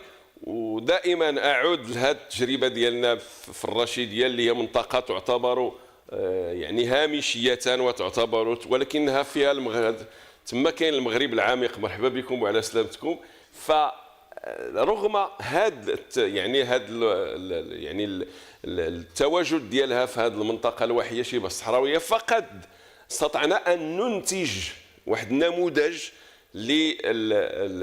يعني جاد هادف عنده مخرجات وعنده ايضا واحد الفلسفه معينه قوامها ايضا الاستعانه بذوي الخبره عندما لا نجد استاذا يدرس. فبطبيعه الحال كنا كنشتغلوا مثلا على المونتاج دونك اون في ابل واحد متخصص في المونتاج اللي غادي يخدم معنا مع الطلبه ديالنا. محتاجين لواحد في لاسينوغرافي كنجيب واحد في لاسينوغرافي. محتاج ما يمكنش طبيعة الحال الأساتذة الجامعيين كيف قال السي مصطفى الأغلبية راه أكاديميين مني وجبدانه، ولكن هذا ما تعنيش أيضا أنه راه الخبرات موجودة فقط يجب البحث عنها. ويجب أيضا أن تكون التكوينات مؤسسة على شراكات قبلية. قبل ما نجي ندير ماستر خصني نشوف كيف سأمول هذا الماستر، إما عبر لأن حتى القوانين راه كتعطي هذه الإمكانية، ولكن كيف يمكنك أنت كمنسق لهذا الماستر مثلا أن تفعل علاقاتك الأجندات ديالك كذا كذا حتى تمكن الجامعة وتمكن تلك المؤسسة من الاستفادة من تلك الشراكات وبالتالي أيضا المساهمة في تمويل هذه الأنشطة وعدم الاكتفاء فقط بالتمويل الذاتي للكليات لأن الكليات فقيرة إلى ربها وايضا حتى العمداء مساكين راه ما تيعرفوش حتى التدبير المالي. راه عميد ولكن كتعطيه ميزانيه كيفاش هذا راه ما تيعرفش ما عادش يدوز لها نهائيا. فلذلك اقول انه حان الاوان ان تعد الوزاره وتدير واحد اللجنه موسعه فيها خبراء وان يتم التفكير مليا في التنزيل الفعلي لتدريس المسرح في الجامعة المغربية برؤية جديدة ومتجددة تتماشى احنا ذكرتها في النموذج التنموي اللي هو يعني الوثيقة اللي كتمشي في هذه الحكومة في إطار ما يسمى بالدولة الاجتماعية وفي إطار الاهتمامات اللي عندها إلى آخره. فهذاك الأفق لا يمكن أن يتحقق إلا بتضافر الجميع ولكن بنوع من الاحترافية وتجاوز العقل الهوياتي اللي كان قبل. الآن بدينا كنخدموا بطرق أخرى أكثر علمية وأكثر دقة. وشكرا لكم. شكرا أستاذ. Anyone who would like to react? No, it's fine. So we call it a session. شكرا لكم جزيلا. قبل المغادرة هناك تقديم لكتاب المسرح والأمل للدكتور الأستاذ الدكتور حسن يوسفي من تقديم محمد قاوتي. نورمالمون هنا نشوفوا واش حيت تعطلنا في هنا.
التحيات الزكيات طيبات الصلوات.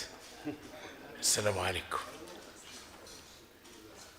المسرح والأمل، القراءة العاشقة. المسرح والأمل، القراءة العاشقة. عتبة. رأيت حبي بعيني قلبي وقال من أنت؟ قلت أنت الذي جزت كل حد لمحو أين، فأين أنت؟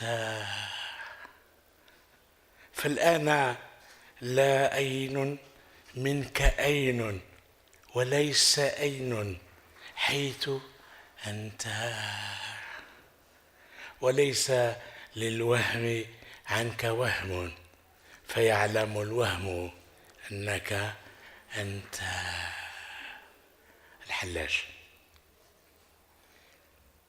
من الفقرة الأولى يفشي الكاتب سره، يوجه أنظارنا إلى الأصفاد التي تكبله، يحدد طبيعة الرباط الذي يشده إلى موضوع كتابته هو، بنوع من الربط الذي لا يبقى بحضرته شيء إلا هو، يبوح بما خطر في خلده فالتمع ونبى على الأرسن، فغبر في السرايا وانبرى من قتام وانجلى للأعين. هكذا هو، هكذا استعر وتشعشع جموعا ونشرا، نشرا وجموعا. ولمن يعترى هكذا يكون الاعتراء. يباغتنا الكاتب بما فاض عن شغاف القلب من وله وولع وعشق. هما الافتتان، مقول مرفوع إلى اليوسفي، بتجربة تمفصلت على إيقاع التفاعل بين منعطفات موضوعية ومحن ذاتية، تم إنضاج اختياراتها الفكرية والجمالية على نار إبداعية هادئة. انتهى المقول، معلنا هكذا عن ولاء مطلق لقراءة ونوس، قراءة عاشقة تولد متنا عارفا بجوانية الموضوع المقروء، معرفة حاذقة رافعا لما دونه ودونه من ستر وحجب. ينقل اليوسفي قراءة والنوس من مقام الارتياح إلى مقام القلق، لأن القراءة العاشقة تلزم العاشق بتأويل المعشوق، تلزمه بكتابته، فتصطليه كتابة المعشوق بلظى وسواسها وتهوسه بذاتها، وهي تنكتب في مجال نفوذه كقارئ عاشق تتجاذبه هداية الانتماء والوفاء وغواية النسخ والإلغاء. الغواية في هذا الباب قاطعة نافذة. النفس تحن إلى نفسها ولا توالي في المنتهى إلا نفسها، حتى في حال تماهيها بانصهارها مع من هو بحيالها ليصبح واحدا، كل منهما منفي في الآخر. ولأن المنافي رحال تشد إلى المنافي، ولأنها من الذات في الذات إلى الذات، ولأنها تغريب، والتغريب محجة يعتريها التيه، حيث إن المجد في الطلب يتيه عن نفسه وتكون له وحشة لها ليهتدي إليها عن تبصر يجليها ولا يجليها لوقتها إلا هو. وللكائنات المغتربة في محجتها فحوى ينفضح في البحث عن صنوانها، فيكون لها حنينا سرمديا هو مبتداها في اللا مبتدأ واللا بدئها، ومنتهاها في منتهاها وغايتها، لها فيها ذمامها وودها ومواثيقها الوثقى التي لا تنفصم لها عرى. لعله الولاء الأصلي، إنه الولاء الأصلي. الكيميائي يسعى إلى اكتشاف إكسير الفلاسفة وتحويل المعادن من عنصر البخس إلى النفاسة، فما مسعاه إلا كناية عن دأبه الدؤوب على البحث عن صنوه في اكتماله وكماله، أي عن الكائن المثالي المنشود. وغير ذلك وارد أن يتمثل الكائن المثالي المنشود من إيمان الكيمياء في الآخر، لأن الآخر هو الجحيم. لا مناص إذن من أن يكون الكائن المثالي المنشود هو الكيميائي نفسه، صنو الكيمياء في ذاته. هذا والقول مرفوع إلى ابن الرومي: عين المحب إلى الحبيب سريعة، والعين تألف شخص من يهواها، حكما بأن النفس تبغي شكلها، والشكل إلف لا يحب سواها. ما ضل صاحبكم وما غوى.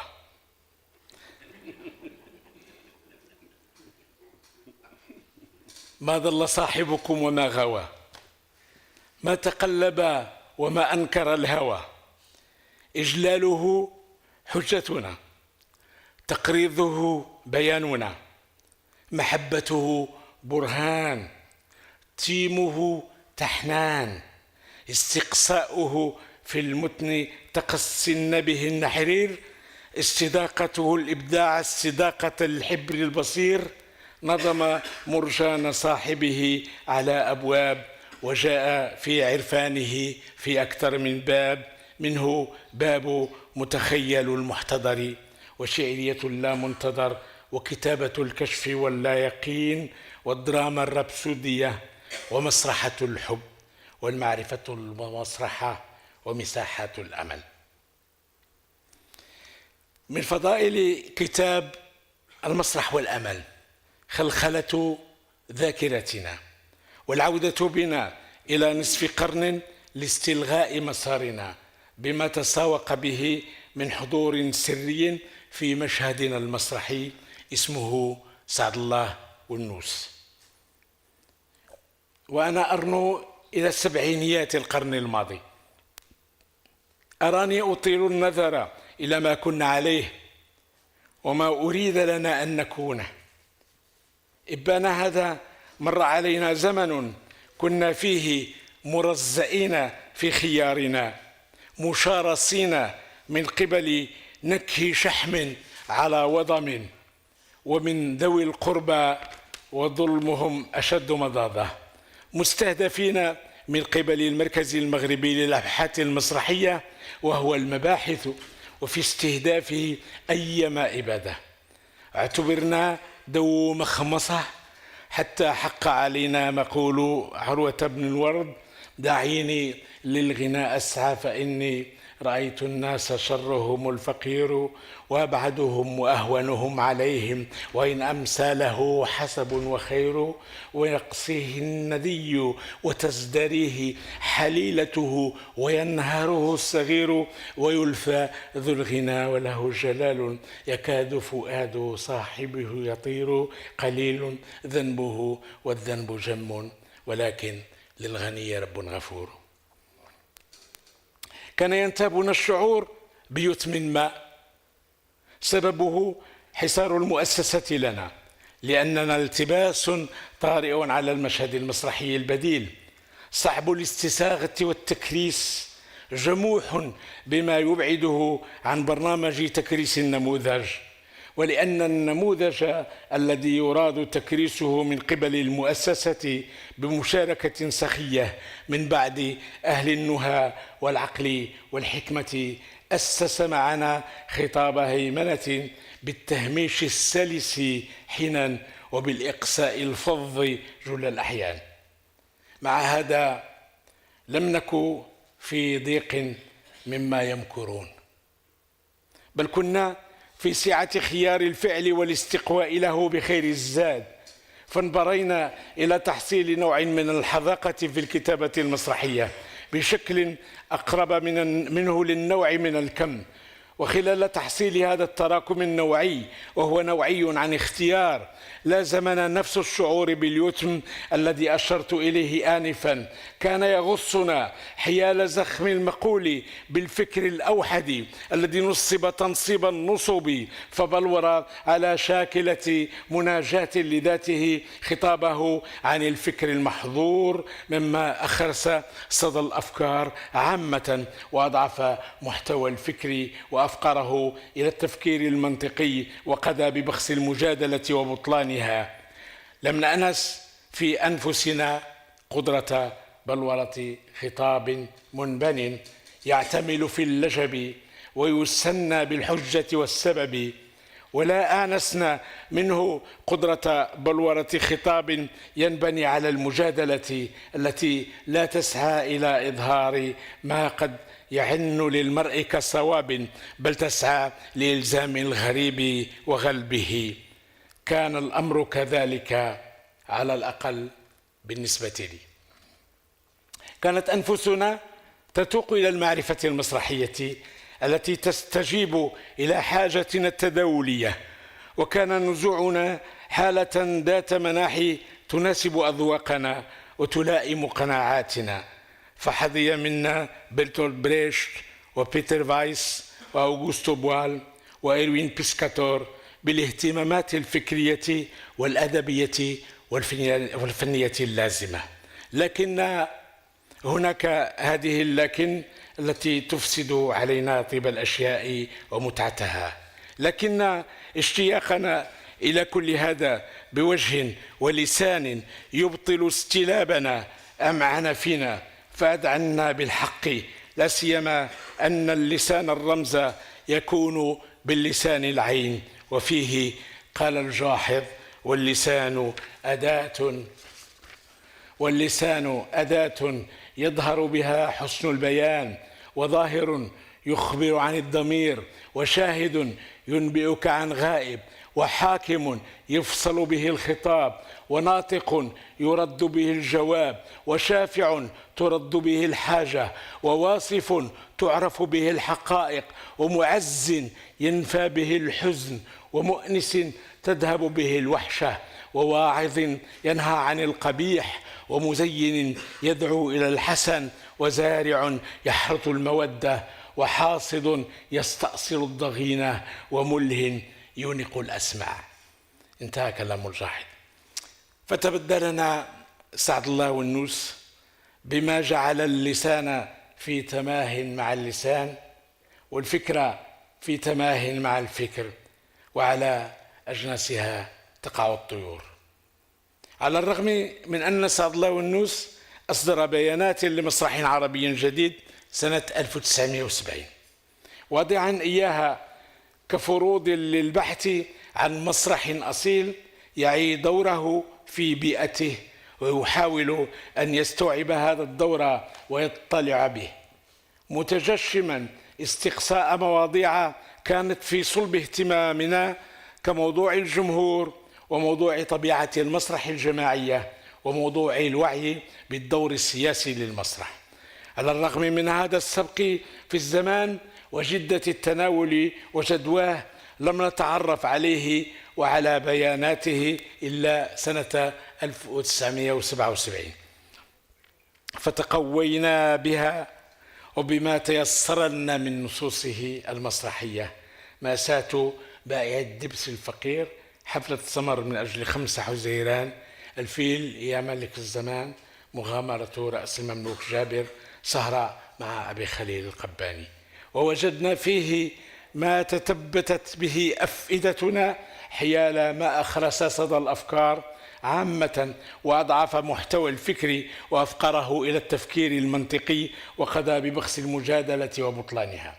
وعثرنا على ضالتنا في مقول إننا نصنع مسرحنا لأننا نريد تغيير وتطوير عقلية وتعميق وعي جماعي بالمصير التاريخي لنا جميعا. سعد الله والنوس. كان لنا في مسرح سعد الله والنوس بداية تجربة. أسسنا سنة 1977 فرقة وسمناها بمجموعة 77 للمسرح. كنا نريد لها أن تترجم قناعاتنا الفنية والفكرية إلى ممارسة تكون طليعية، وأن تفك الارتباط مع المركز المغربي للبحوث الدرامية، أي مع وزارة الشباب والرياضة. اقترينا لهذه الفرقة التي كنت أرأسها مقرا، وانتقينا لها نخبة تكونت نواتها من سالم قويندي من فرقة الشعلة، ويوسف فاضل ومليكة التاغي وحميد نجاح من المسرح الباسم، وعمر التاغي من محترف سيزيف، وأحمد أمال من المسرح الشامل مسرح الصورة.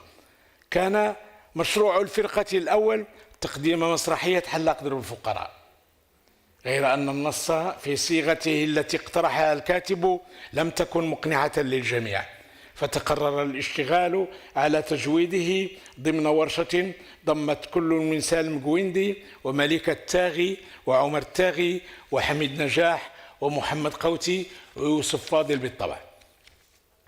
اطلع أعضاء الورشة بمناقشة المسرحية مشهدا مشهدا وحوارا حوارا وبرسم معالم تجويد النص شكلا ومضمونا. واطلع الكاتب يوسف فاضل من جهته بإعادة الكتابة وفق ما يتم عليه التوافق يوما بيوم. ولما كان هذا الأمر سيطول تم الاتفاق على الاشتغال على نص بديل بموازاة مع إعادة كتابة حلاق درب الفقراء، وكان النص هذا مأساة بائعي الدبس الفقير لسعد الله والنوس. أنهت ورشة تجويد مسرحية حلاق درب الفقراء عملها، ولم تتوفق الفرقة في تقديم مسرحية مأساة بائع الدبس الفقير. ومع هذا تفرقت نواة الفرقة، وقد اغتنى أعضاؤها من تجربتهم فيها. اغتنوا بنقاشهم طيلة أشهر، وبزوال شعورهم باليتم الذي كان يغشاهم، وبخروجهم من الالتباس الطارئ على المشهد المسرحي إلى الوضوح الصدامي في المشهد المسرحي، وبتكريسهم لأنفسهم في وضع اللامهادنة المعرفية والفنية. سالم قويندي انشغل بالشعلة وألف على الخصوص نص الأمطار والحرائق والمجدوب في بورصة الشغل، ثم انصرف إلى المسرح المدرسي وأصبح فيه الحجة.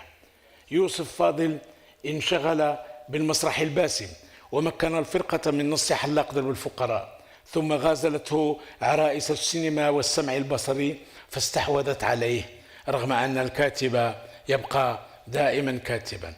عمر التاغي استغوته المنافي، ملك التاغي استأثر بها الموت، حميد نجاح تألق كممثل على الخصوص في السينما وإن لم ينل حظه من التوزيع العادل للأدوار خارج الشخصية النمطية. أحمد أمال استكمل تكوينه الأكاديمي وتولى الأستاذية في المسرح بمنظور وطريقة شخصية مثيرة. محمد كاوتي انصرف للتأليف المسرحي بنصوص الحلاج يصلب مرتين، اندحار الأوتان، رحلة موحى، نومانسلاند، سيدنا قدر وابو غابة، وتولى التدبير الفني في التلفزة وتدبير المؤسسات غير النفعية. عشق اليوسفي فوفى، وكتب فكفى. هو بدوره مرتهن بالقارئ العاشق. كنت هو، حبذا لو توالت القراءات العاشقة وانكتبت. تم صلحت في 7 دجنبر 2023. شكرا.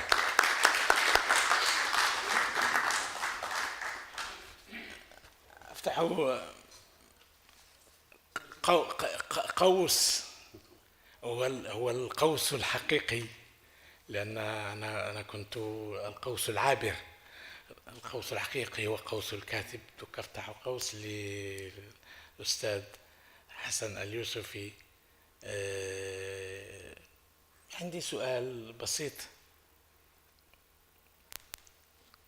لماذا الاشتغال على سعد الله ونوس؟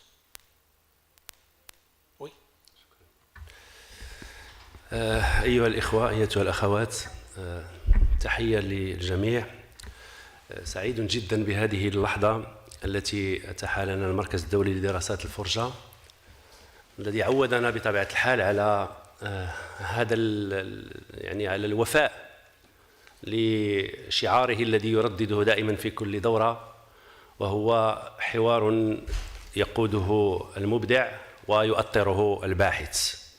إذن فلسفة المركز الدولي لدراسات الفرجة هي هذا الحوار الذي لا ينتهي بين المبدع وبين الباحث. وأعتقد أن هذه اللحظة أيضا هي تجلي من تجليات هذا الحوار الفاعل.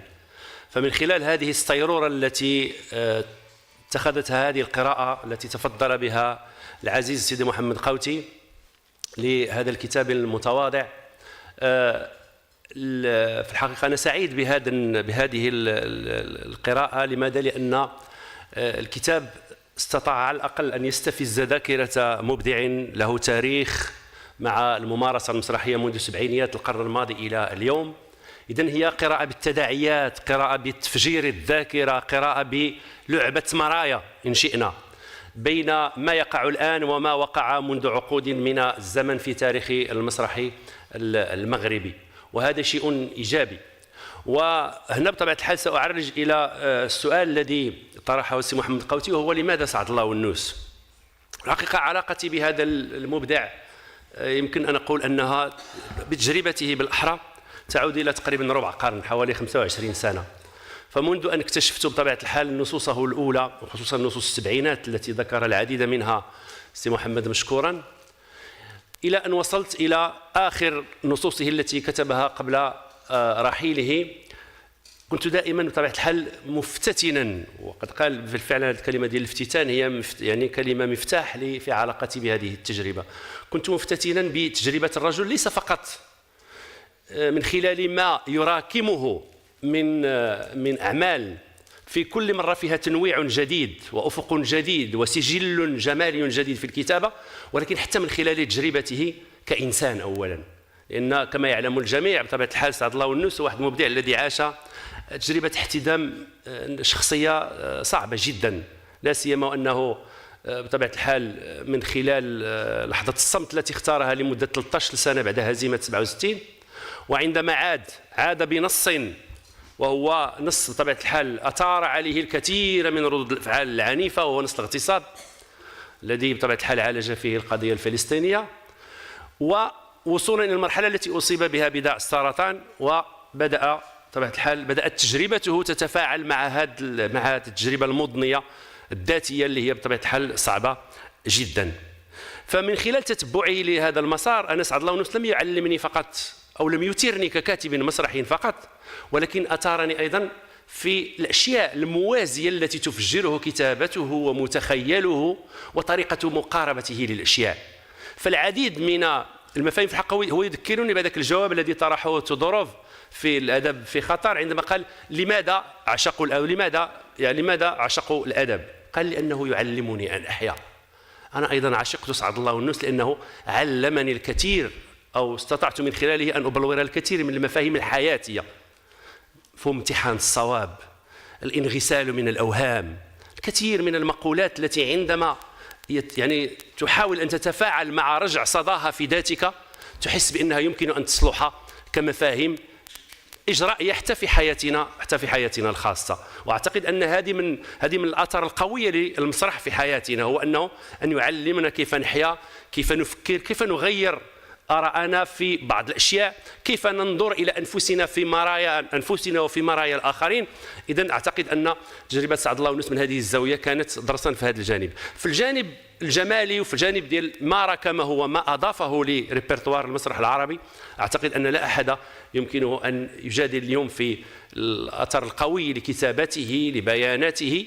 وأنا شخصيا افتتنت بنصوصه الأخيرة بالخصوص، الأيام المخمورة، طقوس الإشارات والتحولات، بلاد أضيق من الحب، الكثير من حتى نصوصه السردية التي كتبها عندما كان في مرحلة العلاج ومع بطبيعة الحال مع استعمال العلاج الكيميائي في السرطان إلى غير ذلك. كانت تجربة اللي هي وبطبيعة الحال هي اللي أعطت هذيك الكلمة، هذيك الجملة المفتاح اللي هي بالنسبة لي استخدمتها في العنوان ديال الكتاب، عندما بطبيعة الحال كتب رسالته في اليوم العالمي للمسرح وقال نحن محكومون بالأمل. فهذه الجملة بطبيعة الحال صداها دائما أنا بالنسبة إلي يتردد.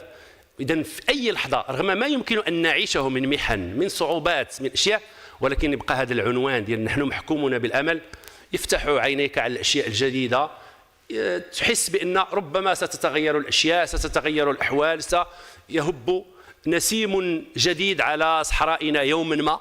إذن فكلمة الأمل أعتقد أنها مفتاح لهذا الكتاب. لا أريد أن أطيل عليكم، فقط أدعوكم لمن تيسر له الوقت أن يطلع على هذا الكتاب الذي هو بطبيعة الحال كتاب متواضع يحاور تجربة إبداعية من هذه الزاوية الإنسانية ومن الزاوية المسرحية أيضا. وشكرا لكم. في اعتقادي أن كاين بعض النسخ متوفرة للكتاب من أراد اقتناءها لتوقيعها من طرف حسن يوسفي فليتفضل.